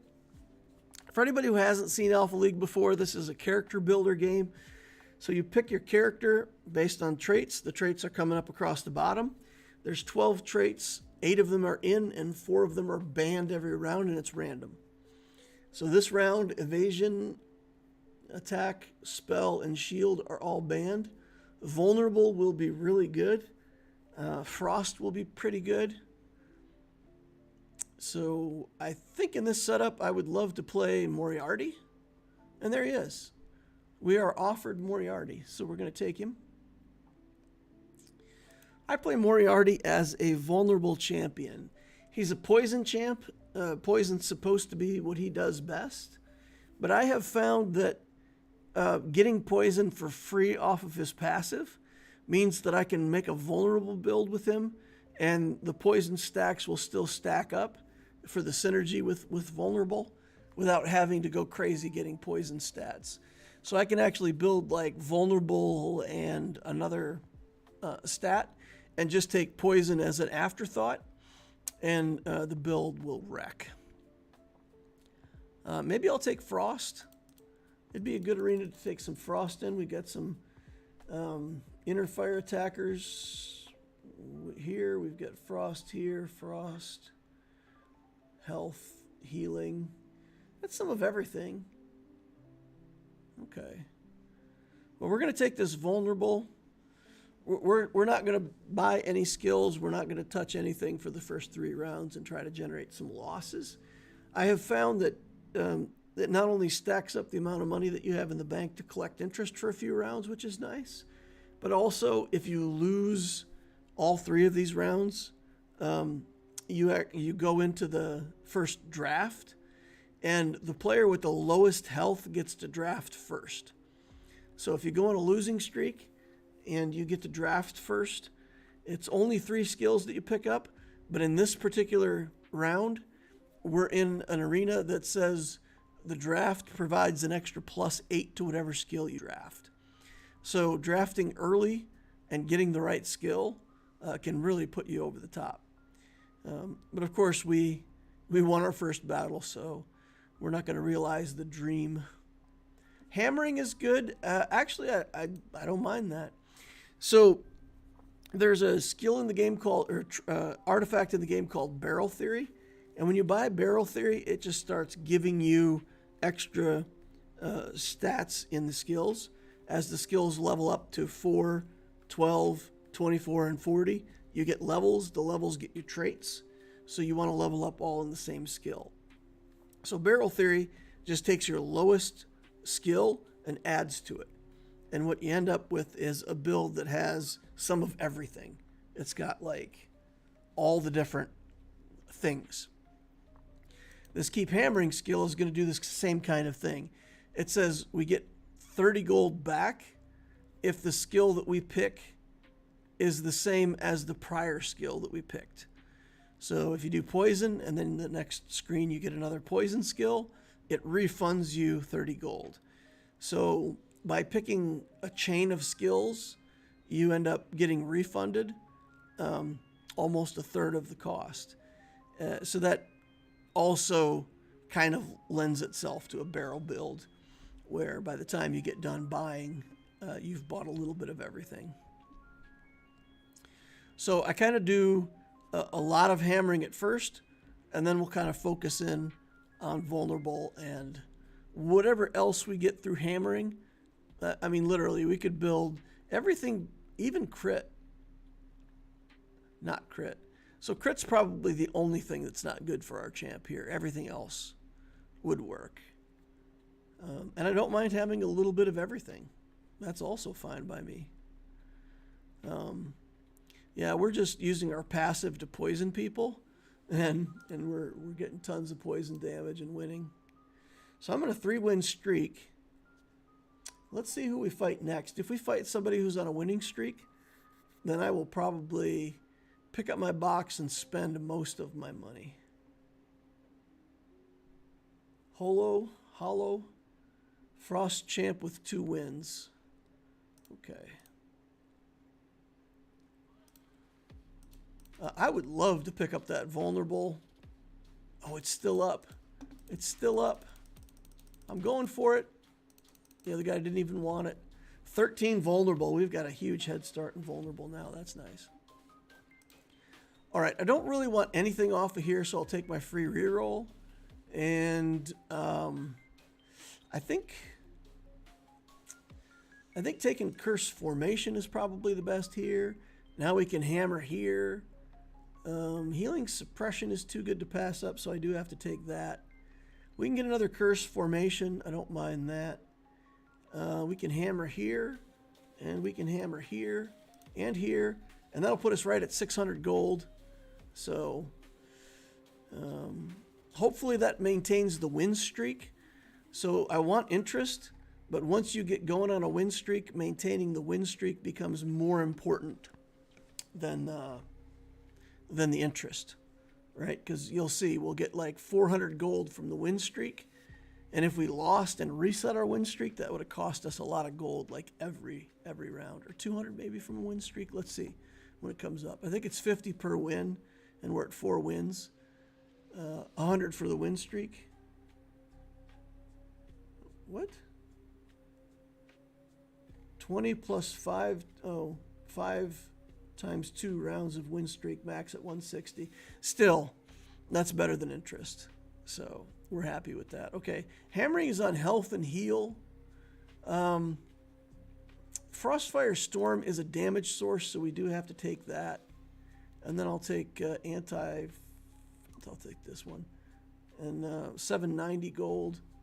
That means we can pop that and still be at 700 gold. You don't get interest on everything. You get 10% rounded. So as long as we stay over 700, we'll get 70 interest, maintain our win streak. When we're fighting against champs that aren't on a win streak, we can be a little more casual about saving our interest. Okay, let's go look for traits.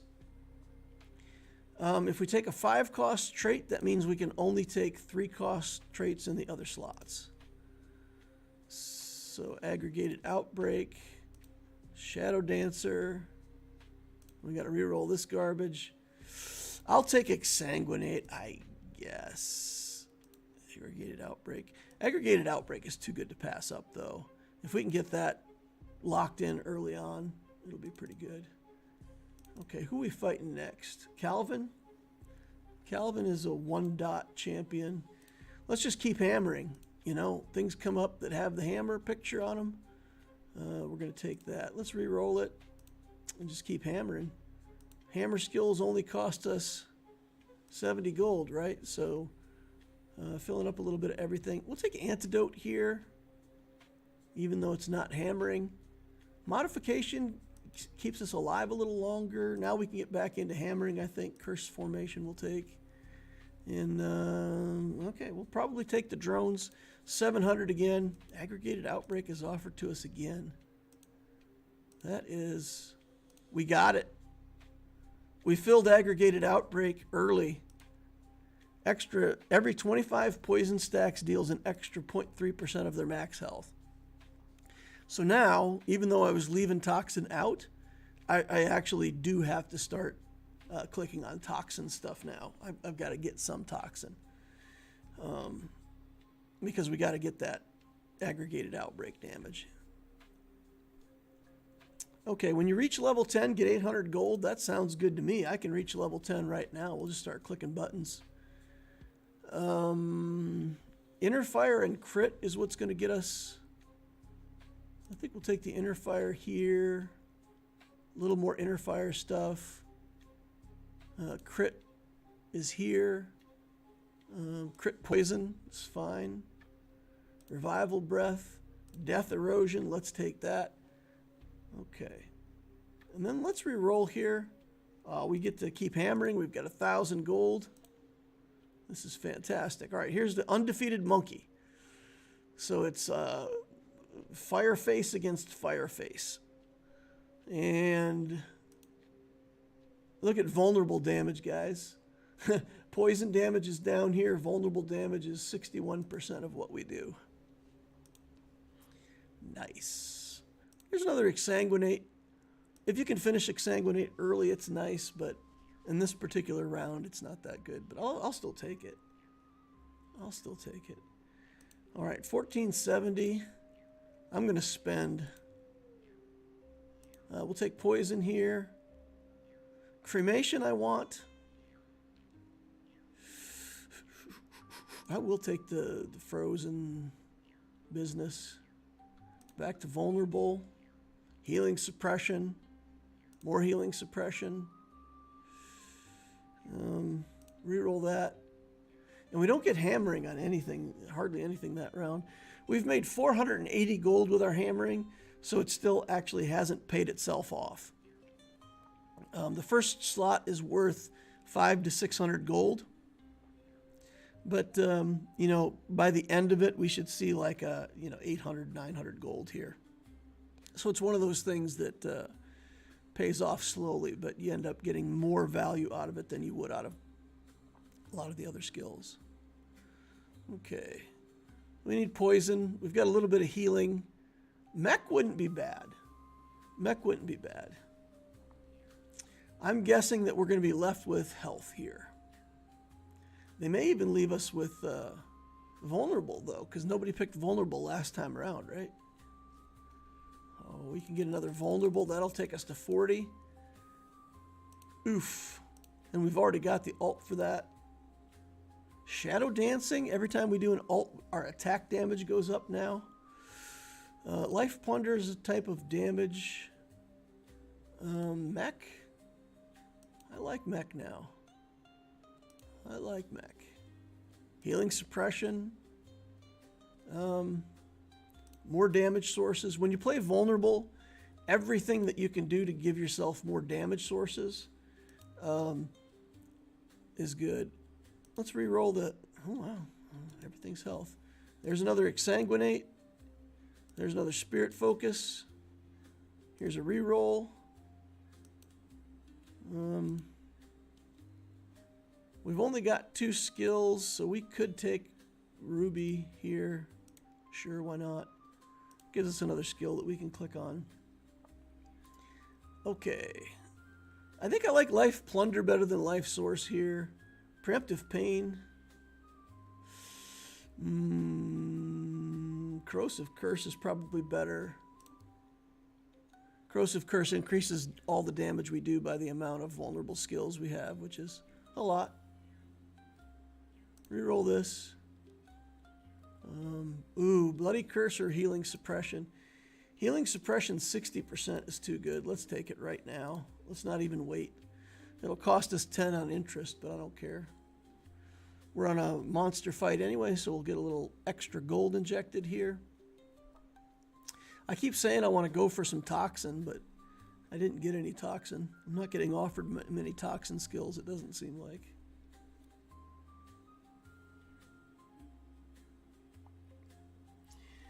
Dub Drum says, hey, Inquisitors, jumping in late. How'd you do on GAC? We got a flawless full clear this time. We full cleared and didn't drop a single battle. So feeling pretty proud of ourselves at the moment. We'll just take good skills here. Bloody Curse, sure. We'll have to take the good drone skill here and skip hammering. Work on drones. I would love to get frontline, the drone ultimate skill. Preemptive pain we'll have to take. Yeah, so we're doing pretty well. Should be able to get this monkey. Oh man, smooth. Death erosion's doing 19% of our damage now. Vulnerable damage is under 50%. So the reason I was talking about multiple sources with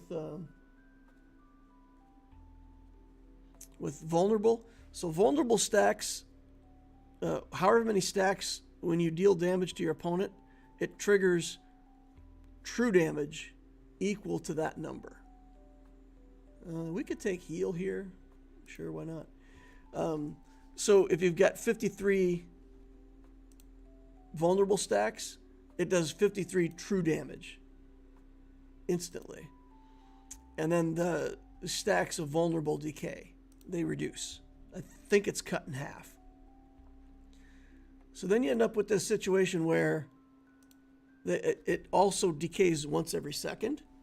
So if you stack up vulnerable stacks, you want to be pinging a whole bunch of little damage sources in there to reduce them, so that when the second rolls around, you're not really losing many vulnerable stacks. So your attacks do damage that triggers it. Death erosion does damage that triggers it. And things like this healing light spear, it says when you heal, you have a chance to do magic damage. And then there's Frostfire Storm that does damage every 1.5 seconds. So you just pick up all the stuff that gives you little instances of damage and just roll with it. Do all kinds of little hits of damage. So that's why you see like 17 instances of vulnerable triggering, and the battle only lasted a couple seconds. So you'll see just a whole bunch of little portals open up and damage sources fly across, and the vulnerable damage just chews the enemy in half. Because you can't resist true damage.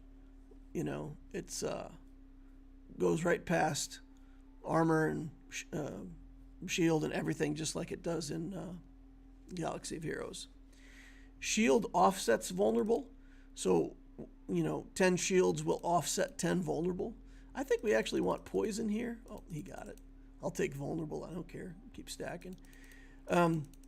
So like the defense against high vulnerable is getting shield, but you guys saw that this particular arena does not have shield. The drones are also another damage source. Preemptive Frost. Crystal Blade's another damage source. We got to take that. Preemptive Pain at 600. I think we're cruising our way to a victory here. I don't really think that it matters too much what we pick at this point. We've got the build we wanted, right? We've got vulnerable as our main skill, and then just like I thought we might, just a little bit of everything. 24 healing is nice though. That's the third tier of healing. Yeah, this is we don't need to increase the damage, we need to increase the sources. Frozen Touch, Frost Plague. That's good. I don't think we want any of this crit stuff though. Oh, and then Corrosive Curse. We get the final stack of Corrosive Curse. Plus 12 damage to each damage we do based on how many vulnerable skills we've got. So that's a lot of damage.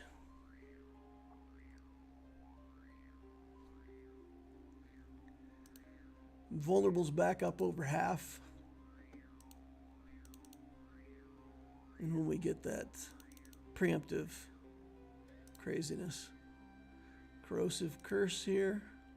Preemptive poison, definitely good there. We don't want the crit stuff. Boiling tar, I'll take 150 inner fire, 300 inner fire right off the bat, sure. Let's do that. Curse interfere. I don't really need curse interfere, but it's another skill that gives us, that adds in another plus 12 damage, right? So we're doing crazy damages now. And we get the poison for free. We haven't even like put any effort in toxin, and we're getting poison stacks for free. Double preemptive frost. Give me more of that, please. What skills do we have? Man, we got 3 skills that we're working on. We can't find any of them though. No matches. No matches. Okay. Exsanguinate. It gives you an extra 80 hit points when you do your ult. It would be so nice to have it early. Getting it here at the end is useless, but I'll take it. Okay. And this is pretty much how the game goes, right? Like, you get to the end, and somebody got their build, and other people didn't get their build, and the battles just go super fast. More inner fire? The more inner fire we have, the faster we auto attack, the more instances of vulnerable we proc. All cycles up to the same thing here. Okay, go. 1, 2, 3, 4. About 4 seconds. And that's it. First place. I love that build. Especially when there's no shield champions in the arena. That build is so good into a no shield arena. A no shield round. Dub Drum says, nice, sure was fun. Thanks again. Hey, man, it was great. I loved having you over there. I appreciated that, you know, that we got to chat. That really was fun. Even though I lost to you, you know, you earned it. Good on you, man. Keep it up. Keep it up.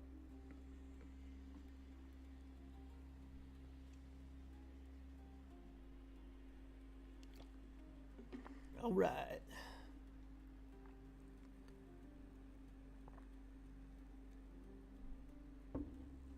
I think we'll do 3 rounds of Alpha League and leave it at that.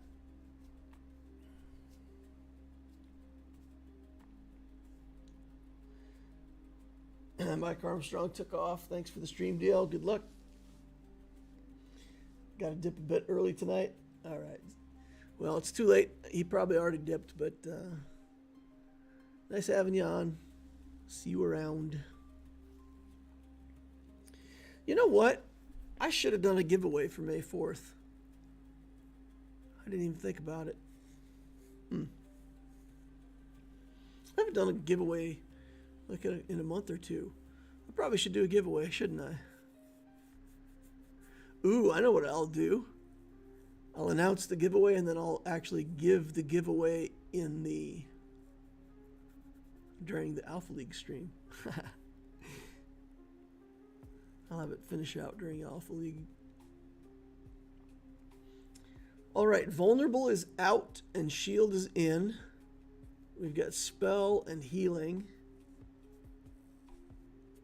And Frost. We could take Hilda here. Hilda dies to dodge, though. Maybe we should look for a dodge champ. There's Jacqueline. She's a dodge champ. I think dodge is better here. Evasion. We'll take some evasion. Maybe evasion magic. Because magic beats evasion. So you kind of gotta... I don't think this is a good arena for a magic build. But it does beat the champ that I picked. So I think we have to go Evasion spell. Should be good. Okay, Ruby, home game, Arc Magic. Alright. We'll probably take the Ruby. It'll give us some more hit points if we get it closed out. And Evasion Champs shouldn't be taking too much damage, but of course some things are going to get through, so that might be the trait we go for out of the ones that are shown. The 5-cost trait is pretty good, but it's really hard to get a 5-cost trait closed out. We got really lucky on that Moriarty build getting that 5-cost. I like Loot Master. We'll take that. When we do draft, it gives us an extra 3 skills. So whatever we can pick off a draft, we get a really high concentration of those skills. We'll get 6, which will be a big boost. Like if we can pick up 6 evasion or 6 spell off the first draft, that's a pretty big deal. Pretty big deal. We'll take Mana Drain here. Whenever spell comes up and there's a card that only has a spell book on it, like this Elemental Giant, we could get that on a health card set. All the card sets, every time you get 3 cards, they always share 1 trait. So this is a magic set. Everything here has magic on it. I'll usually pick the one with the single trait because you can only get it on a magic pull. This battle is going to be close. I may actually win this, which I don't want to win it, but yeah, we won it. Too bad. Too bad. I'm sad. We want to lose 3 in a row at the start. That's the ideal scenario. 1060 gold, and we've got 1 skill in the bank. I don't even want to skill it up until we... I suppose I can skill it up now. It doesn't really matter. We trade it up. I guess trait would be the proper word. R. Scotty says this is not the game I came for. Good luck, mate. What do you think is the best breakfast food? Well, I have a very specific answer to that, but it's a really long answer. You want to hear the long answer? Okay. Here's the perfect breakfast food. Are you ready for this?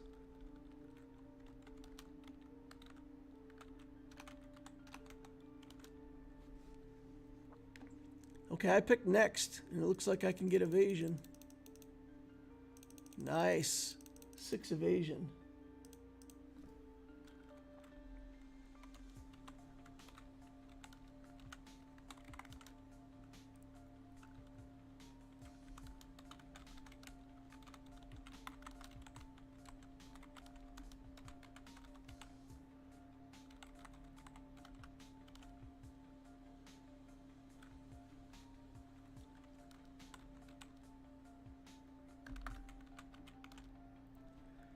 Okay, we got to pick over here. Boy, we get a rare evasion right off the bat. We'll use our free reroll here.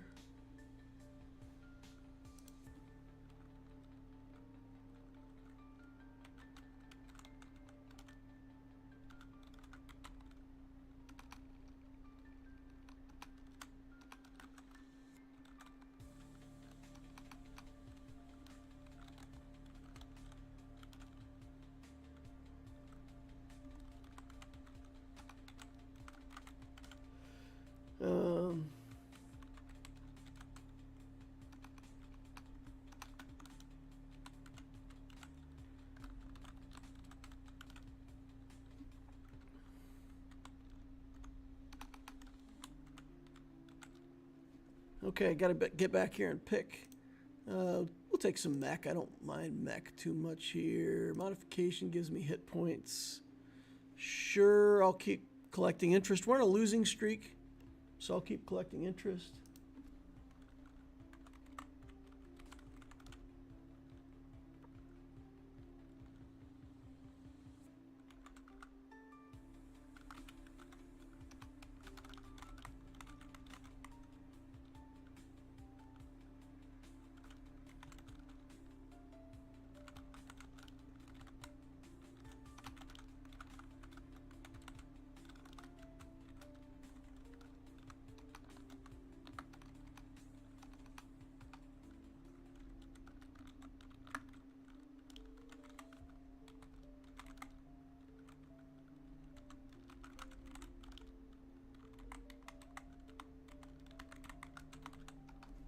There you go.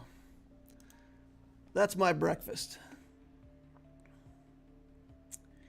I don't necessarily want to be in drones, but that's what we're getting. Here's Magic Surge. Here's Magic and Evasion at the same time. More Evasion. Let's get some drone stuff. Reroll this. I don't know. We can... Rain Grace, we'll take that. Okay, 800... and then let's do Focus. Another Focus. Ruby. Shadow Dancer's good. Reroll this. More Ruby. Okay, we're on 2 3s and 1 4. That'll all fit. Heal Skills, Death Race. I don't want any of this. Follow the Tide. Protein Powder gives us 1,600 hit points. Let's just take the money and run. I'm fine with reroll costs going up because I like I like to take everything. Let's take just some generic stuff here. Evasion, Spell, Evasion, Evasion, Spell, Healing I think I'll take first. Ooh, yeah, we gotta stick with Evasion as our primary. Back down to 900. Reroll this nonsense, Shadow Dancer. Okay, well, we got to look for a completion on one of the 3 that we've got. We've got 3 traits that are all 1 away from being skilled up.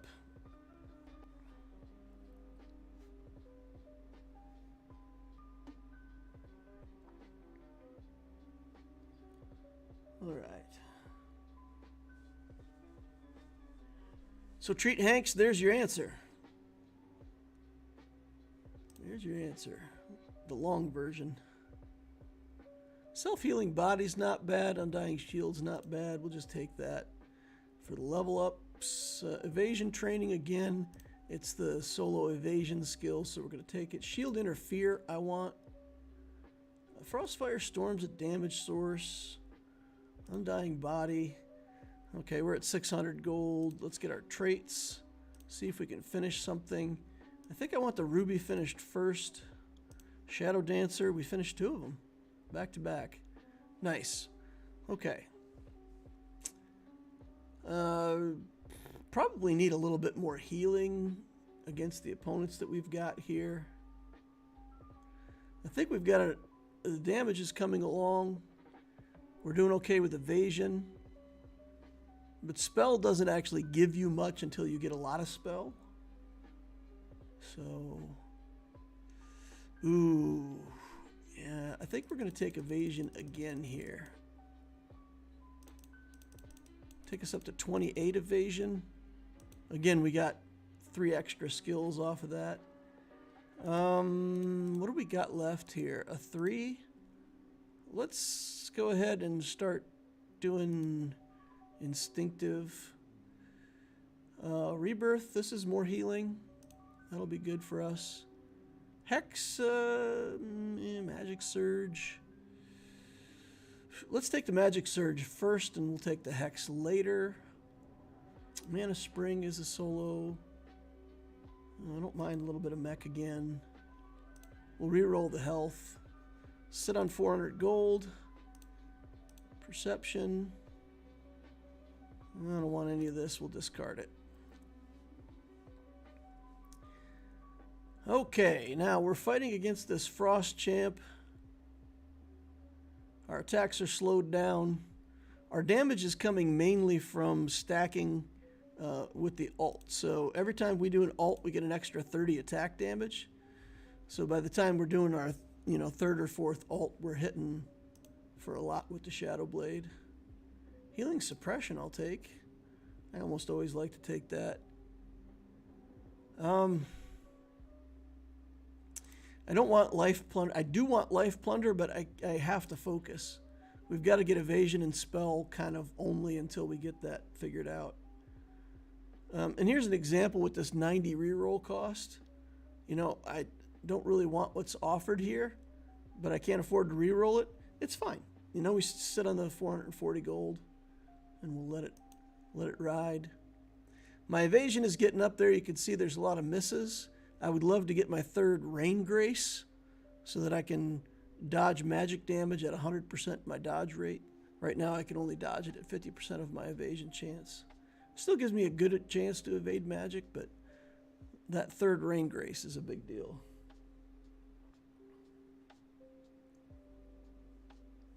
Getting the protein and creatine like a gym bro. Getting all the important parts of a breakfast in a single shake. So for 3 days a week, I do fasting, and that shake is all I get for the whole day. I get that and electrolyte drinks to keep my electrolytes in balance. And yeah, so that's got to be it. I get one of those a day, and it's got to be good. It's got to be everything. We're going to take the evasion here, even though I want the healing suppression. We've got to... There's Wheel of Fate. Okay, we're at 520 gold in the bank, but we just got our finisher. We'll get evasion up to 40 for the extra evasion chance. I still really need Rain Grace. The shield champ is going to be good against me, but I do have that stacking damage, right? Like, we're at 200 damage now. Next time we do our ult, we'll be at 230, and then 260. And now you can see as our damage stacks up, we're going right through his shields. 320. Yeah, we got up to 323 attack damage. Pretty good. Attack speed boost. That only hurts us against Sylvie. It's good against everybody else. I'm going to re-roll it. Mech skills? You know what? Let's just take the mech skills. We'll level up some mech. Get that gear rewind. Spell shield. I want it, but we'll take mana spring for now. Mana drain off of this one. Healing suppression. Always like healing suppression. I think I want just the more healing. Not the healing does damage. I don't think we need that. Use our free reroll.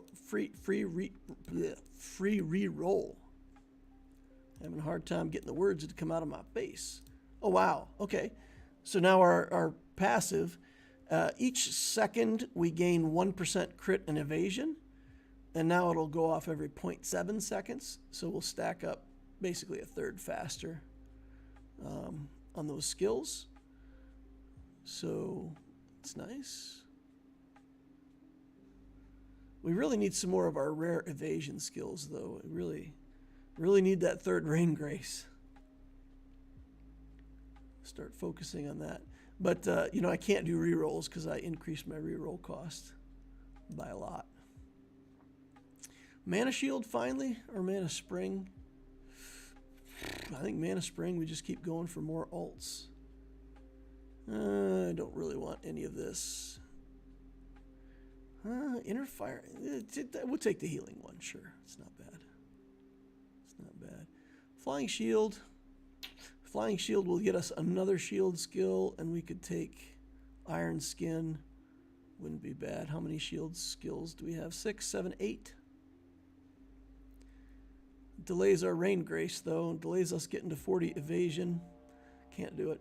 Got to just try to get to 40 evasion. Because it's going to give us another 12% evasion chance and a bunch more armor. So, kind of need to get there. And we can start doing home whatever it is, home something. I picked second and there's evasion up. I could finish off my evasion here, guys. That's it. We didn't get the other Rain Grace, but we're over 40. And I can ignore evasion for the rest of the game until I see Rain Grace. Okay, home. Where's home? Where's Homeo? Okay, we'll just do Arc Magic here. Let's re-roll this. More healing. More healing.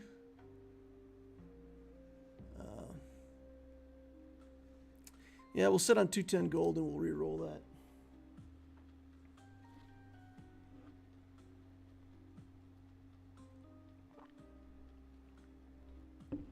That's my creation, by the way. That shake, I've been working on that for a while now. Tuning it, tweaking it, trying to get all the calories and micros and macros and everything right. And to get it to taste okay. I don't know why, but adding a little bit of cinnamon to it seems to have done the trick. The cinnamon in green tea kind of overcomes some of the other flavors that are like the avocado that are fighting with it. So it ends up being drinkable instead of toxic. All right, more spell.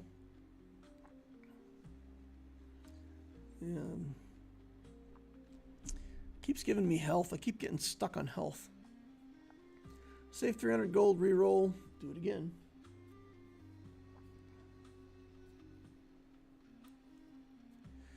All right.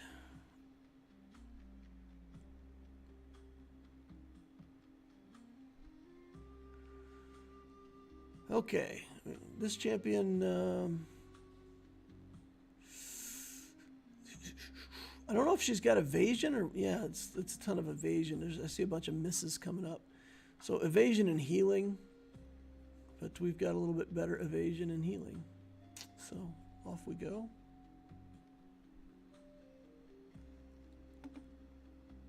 All right, on the next reroll, I want to see Rain Grace. Level 3 Rain Grace. Let's go. Didn't get it out of the box. Hey, we can finish another trait.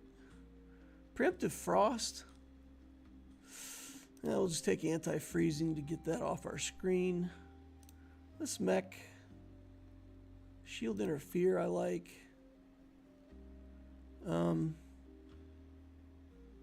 Let's take Iron Skin, sure, why not? Phantom Dance, Magic Surge, Arcane Storm is up. So next round we get the Arcane Finisher. So we'll be able to start the battle with an ultimate. It's nice to start the battle with an ultimate because we have a spell that gives us a boost to our evasion. So let's see. Increase evasion chance by 24% for 2 seconds. So we will have 86% and 24. We'll have 110% evasion to start the battle. That's pretty nice. Self-destruct. When a drone is destroyed, it does 1,000 damage. That seems pretty good. Arc Magic. There's home game finally. There's no way we're going to finish another trade, I don't think. We only got like 3 or 4 more battles to fight. Okay, there we are, sheeped. Here we are coming out of the sheep. And we survived. All right. So Hex turns you into a sheep for a short amount of time. And I believe when you're sheeped, you can't evade. So if that character had max sheep, we'd be in trouble. But luckily they have the skill somewhere in the middle, it looks like. And they're not sheeping us full blast. We'll take that. Here's more mech. Here's more Iron Skin. We could do that. I think we'll take the Evasion Denial is good for us. Oh, was that my last Rain Grace and I clicked on it too fast? No. No. What have I done? I don't need magic damage against this guy anyway. He's all physical. So this is like guaranteed all physical damage misses us. Let's look at our evasion chance here. I think it caps at 90. We're at 86. Yeah, I think evasion chance actually has a cap. It won't let you go to 100% evasion. But we're pretty close. I think I'll take this just because I don't want him to have it. Okay, that was a bunch of health. Arc magic. Frost would actually get us another level. So crazy as it might sound, let's see if we can pick up a couple frost. We can. We can't finish. Come on. Yeah, arc magic. Let's go. We finished it. I didn't think we'd be able to finish that trait. 5 traits. That's pretty good these days. I think we got this one in the bag. I don't have any hex. I have 0 hex. Yeah, we just got magic surges. So I'm not hexing anybody. But he's also not able to damage us. That's the drawback of the crunch mech. I really don't like playing crunch mech into evasion because your ultimate is just a series of 4 basic attacks. So like everything good that you have is just your basic attacks. And if somebody's evading every attack you make, you just, I mean, you saw what it looks like. It makes you angry. How much protein do you try to get a day usually? Well, when I'm fasting, that's it. I get 35 grams of protein. Probably closer to 40 if you include all the protein from avocado with the collagen and the protein powder. So not much. Not much. Yeah. But I'm not working out like to get huge. I'm not looking for hypertrophy. I'm just basically I have a series of exercise. For anybody who doesn't know, I've got an artificial disc in my back already. I've already had to have back surgery. And I've got a series of exercises that I'll have to do pretty much every day for the rest of my life around keeping my mobility and flexibility after that surgery. So I just need enough to make sure that I'm not losing muscle mass during fasting. So I do like a 48-hour fast Monday into Tuesday, and then I do a 48-hour fast Wednesday into Thursday. And then I just eat normal on the weekend. And I'm trying to just, you know, keep things a little cleaner and healthier, keep my cholesterol under control, all that stuff. Some people find fasting really hard. I think it's hard, but not like as hard as people think. If you just have the willpower to turn it off and go to sleep on a Monday night without eating, then you're you're home free. We could play that Moriarty again. This would be another great Moriarty, vulnerable. But I don't want to play that. We already played Jacqueline as well. Let's see what we get on the last. Yeah, Helsing's good. We'll do Helsing. We'll do some kind of like crazy Helsing. This guy's going to get out of control. Samuel's going to go totally crazy. So we're going to have to do like a Helsing insta-kill, which is going to be vulnerable and mech with a little bit of everything else.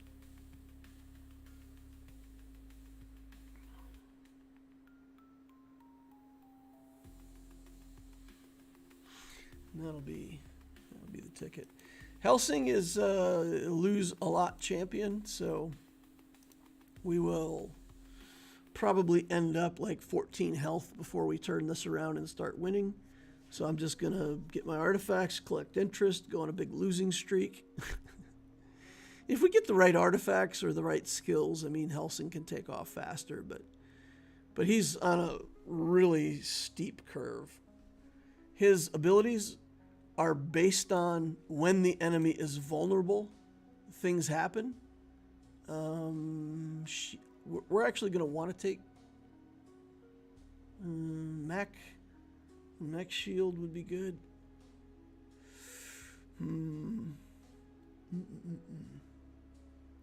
Yeah, I think I'll leave this up. I think we'll take the mech shield when we do buy a skill. So yeah, Helsing's skills, his traits say when an enemy is vulnerable, armor and magic resistance are reduced by 30%. And then his ultimate increases the amount of vulnerable stacks that you apply. So if you have no, like right now, there's no vulnerable skills that we have. We have zero, none. So we really can't do anything useful. But once you pick up some vulnerable skills, then when you fight a shield champion, if they have more shield than you have vulnerable, you're in the same boat. Your trait just becomes kind of inactive.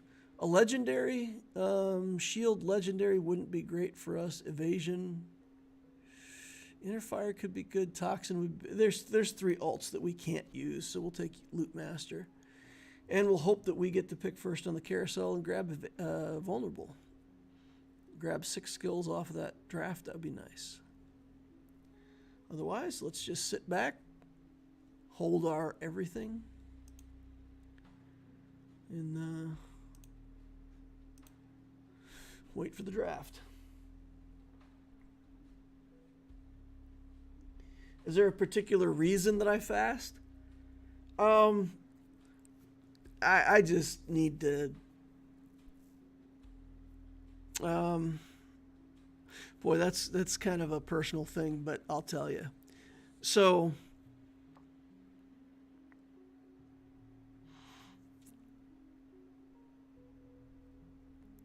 when you educate yourself on what's out there in the world and you start reading like what long-term use of certain medications can do to people, there's this effect where you start taking medications and then you're taking more medication and it just kind of seems to snowball with a lot of people.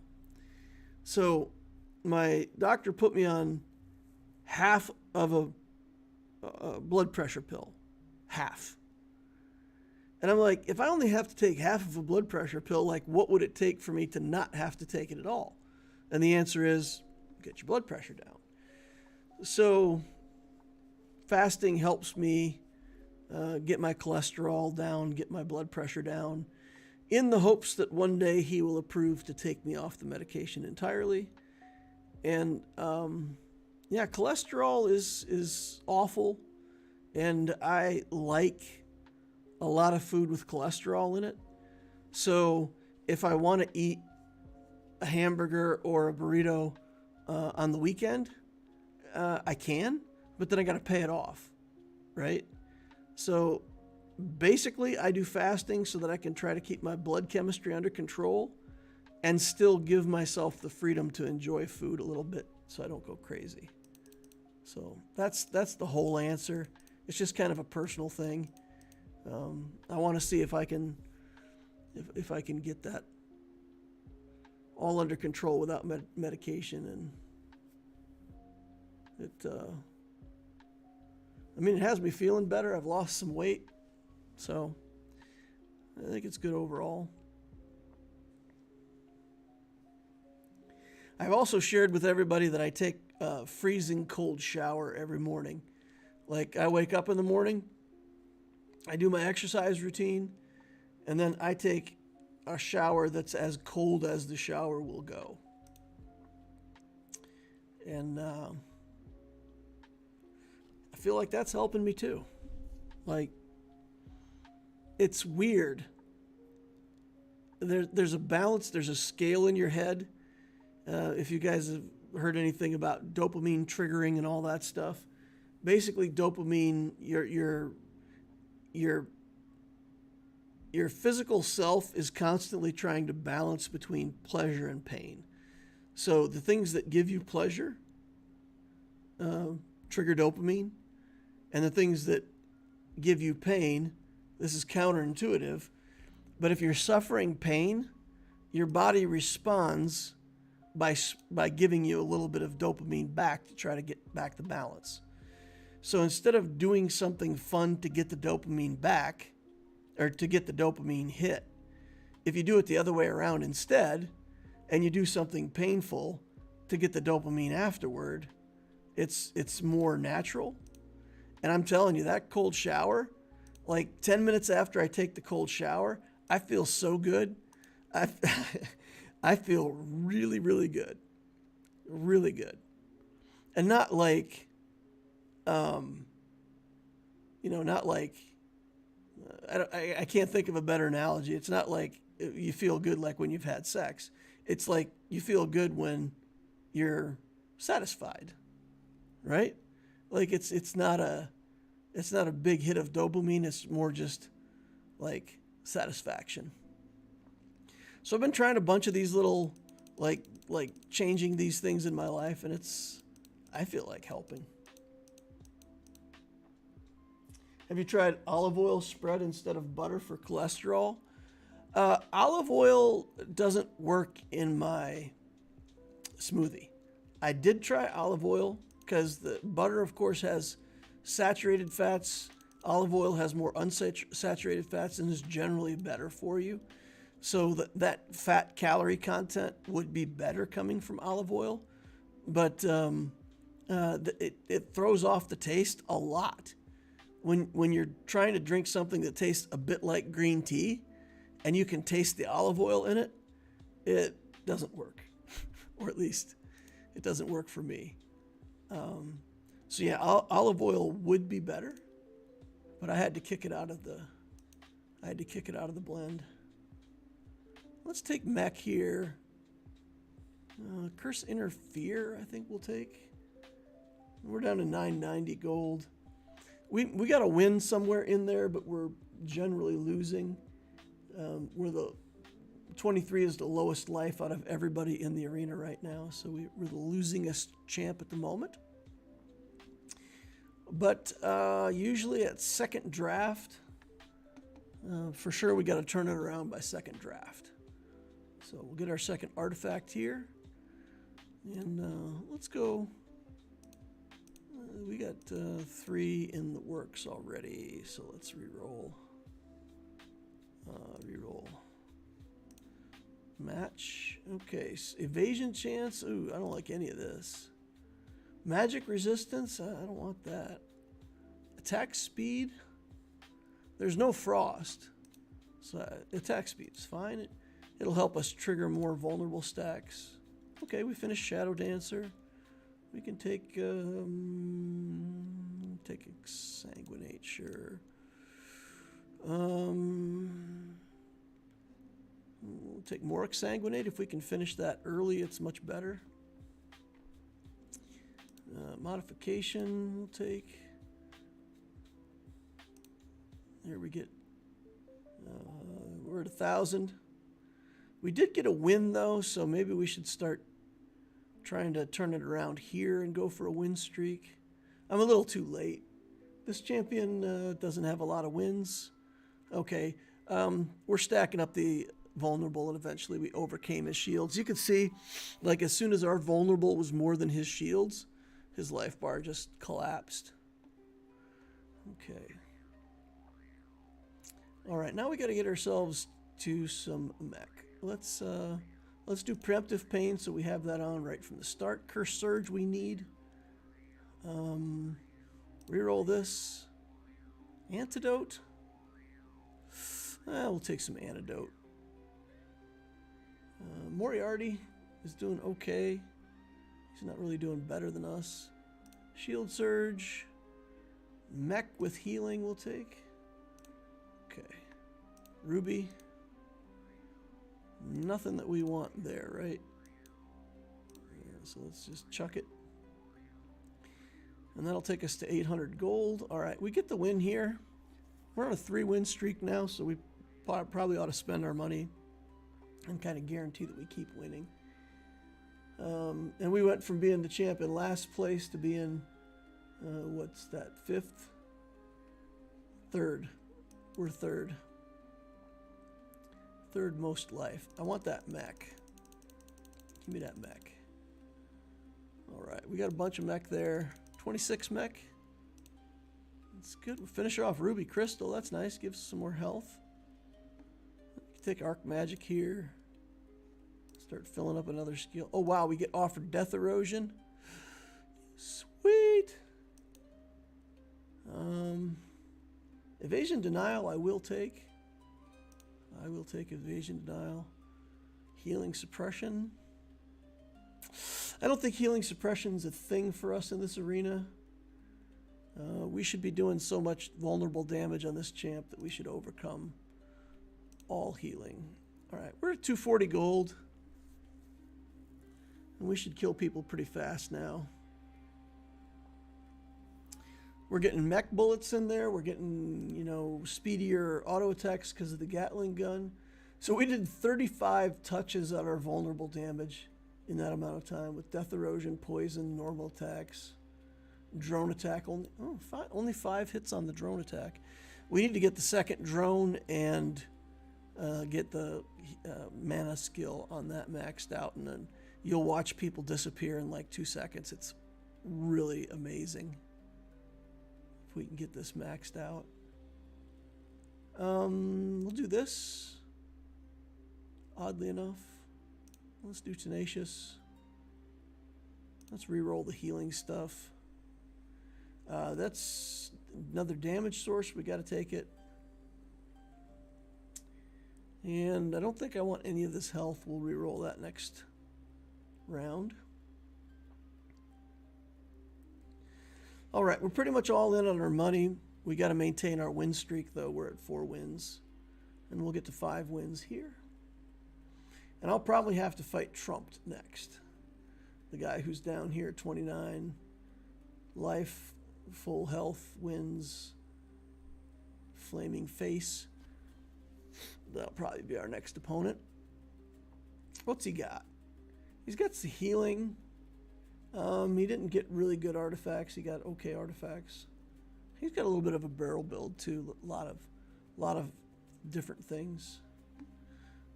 Oh no, we get to fight MT. Okay, the shield champion again. This should be an easy win for us. Okay, let's wait for the reset to cards. Get a free reroll. Take it. Ooh boy, we'll take Lucky Charm. Need Lucky Charms. More healing sources, could be more damage sources. Mech. Boy, it doesn't want to give us. Okay, here we go. We'll take that. Corrosion. If we take another heal, we'll get offered more rare healing skills. I really don't want to be that much in healing, but the last healing thing I need says when I do damage, I could trigger healing. When I do healing, that could trigger damage. So let's just max out the potential for damage sources, I guess. 6 immediate random rare skills. That's worth 1,200 gold. We're going to take that. And we got 3 in health, toxin, inner fire, and heal. And the heal was that revival breath that I was talking about. So we've got the healing package now. Okay. What do we want to do here? Do we want to take inner fire? If we could get the other inner fire, that would be another damage source. So let's see if we can get emergency call. We definitely want that. Gear rewind will probably take. Okay. Exsanguinate. There's still time to get exsanguinate. If we get it as our next skill, that would be useful. 3 out of 4. Okay. Heavy healing on this champion, but we're stacking up vulnerable stacks fast. And the combination of vulnerable and poison, I believe, can't be dodged. I don't think you can evade poison damage. Just some generic good skills here. Let's re-roll out of this. Okay, any click on inner fire gets us the when you gain inner fire, you can do damage, so it'll be another damage source. So we'll spend 300 gold there, but then I really got to focus on getting mech. We really got to get to the mech finisher. Get another drone up. He's got quite a bit of shielding, but we're doing vulnerable faster than he's shielding, so it's going to work out in our favor. Wow, he's got a lot of shield. He's got 40 shield already. And we were still able to do more vulnerable than he could shield.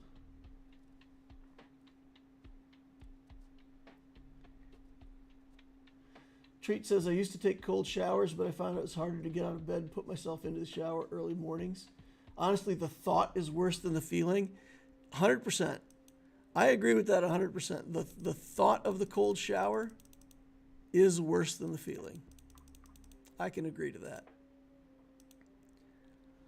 I struggled, man. When I first started doing it, I struggled so much. It was really hard for me. And after doing it for a while, we already got soul offering, so we can take that. We're offered adrenaline. We'll take that healing ultimate. Next.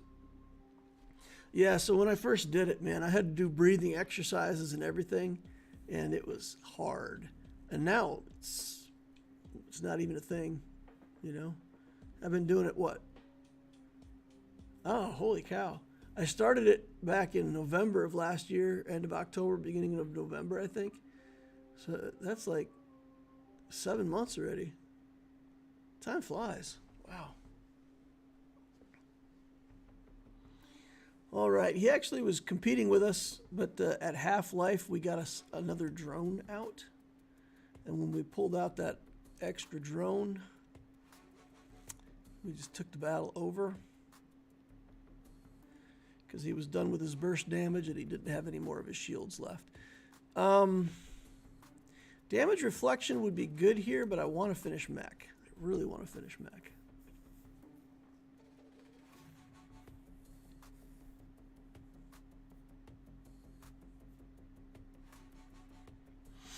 All right. So much evasion now, we just got to rely on poison and vulnerable to do the job. Ooh, we're not getting it. We're not getting it, y'all. Oh, man.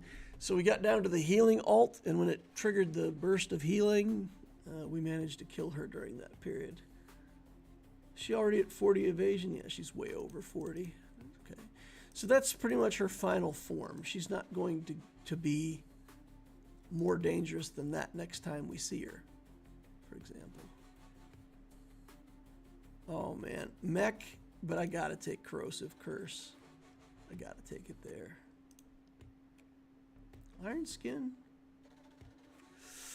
Oh boy, I don't want to pass that up, but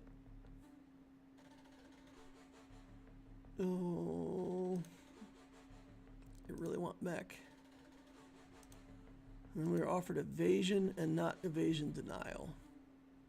So we'll reroll that next time. Okay, we both had a big burst of damage up front. He had the poison alt. Pretty much just chewed through my second mech. We've got to finish mech. All right. All right. Just ignore everything. Mech. Mech. Frontline. Okay. Now we're at our final form. Almost. So we get an extra mech at the beginning. And we don't have emergency call finished yet. So we don't get to insta-kill people. But it should go pretty quickly. Oof. And my clone beat Crispy, and that didn't take long. I would love to hit another spiritual focus. That allows me to steal evasion. I don't want evasion, do I? Nar. Cremation I'll take. Curse Eye. Wouldn't mind getting to 40 vulnerable.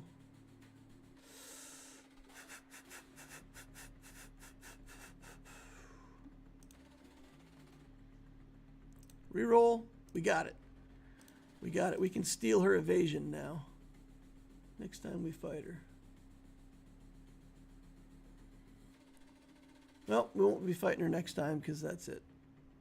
We won. All right. That'll put me over on healing. 52 healing, it says. Zoinks.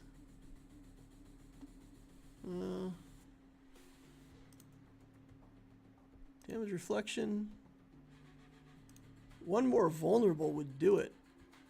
Oh, and it offers us all the rare vulnerables, so we can't get it. That's fine. We still got one more battle against Trumped, so we'll be able to pick that up and get to 40 vulnerable. Yeah, this build's going to kill fast. That last one was just a light fest. Yep. Evasion does that. They evade and then they get a chance to reflect the damage back at you. So you end up with the whole screen full of that garbage.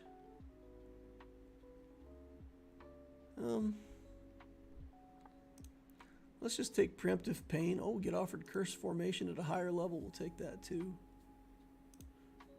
Sure. Basic income plus 10. I think that's broken. I don't think you actually get your plus 10 money. I've never seen that work. 3 skills maxed out. All right. 1, 2, 3, 4, 5. Okay. About 6 seconds. We killed him. He revived at 30% life, and we killed him again. So 130% damage in 6 seconds. Helsing.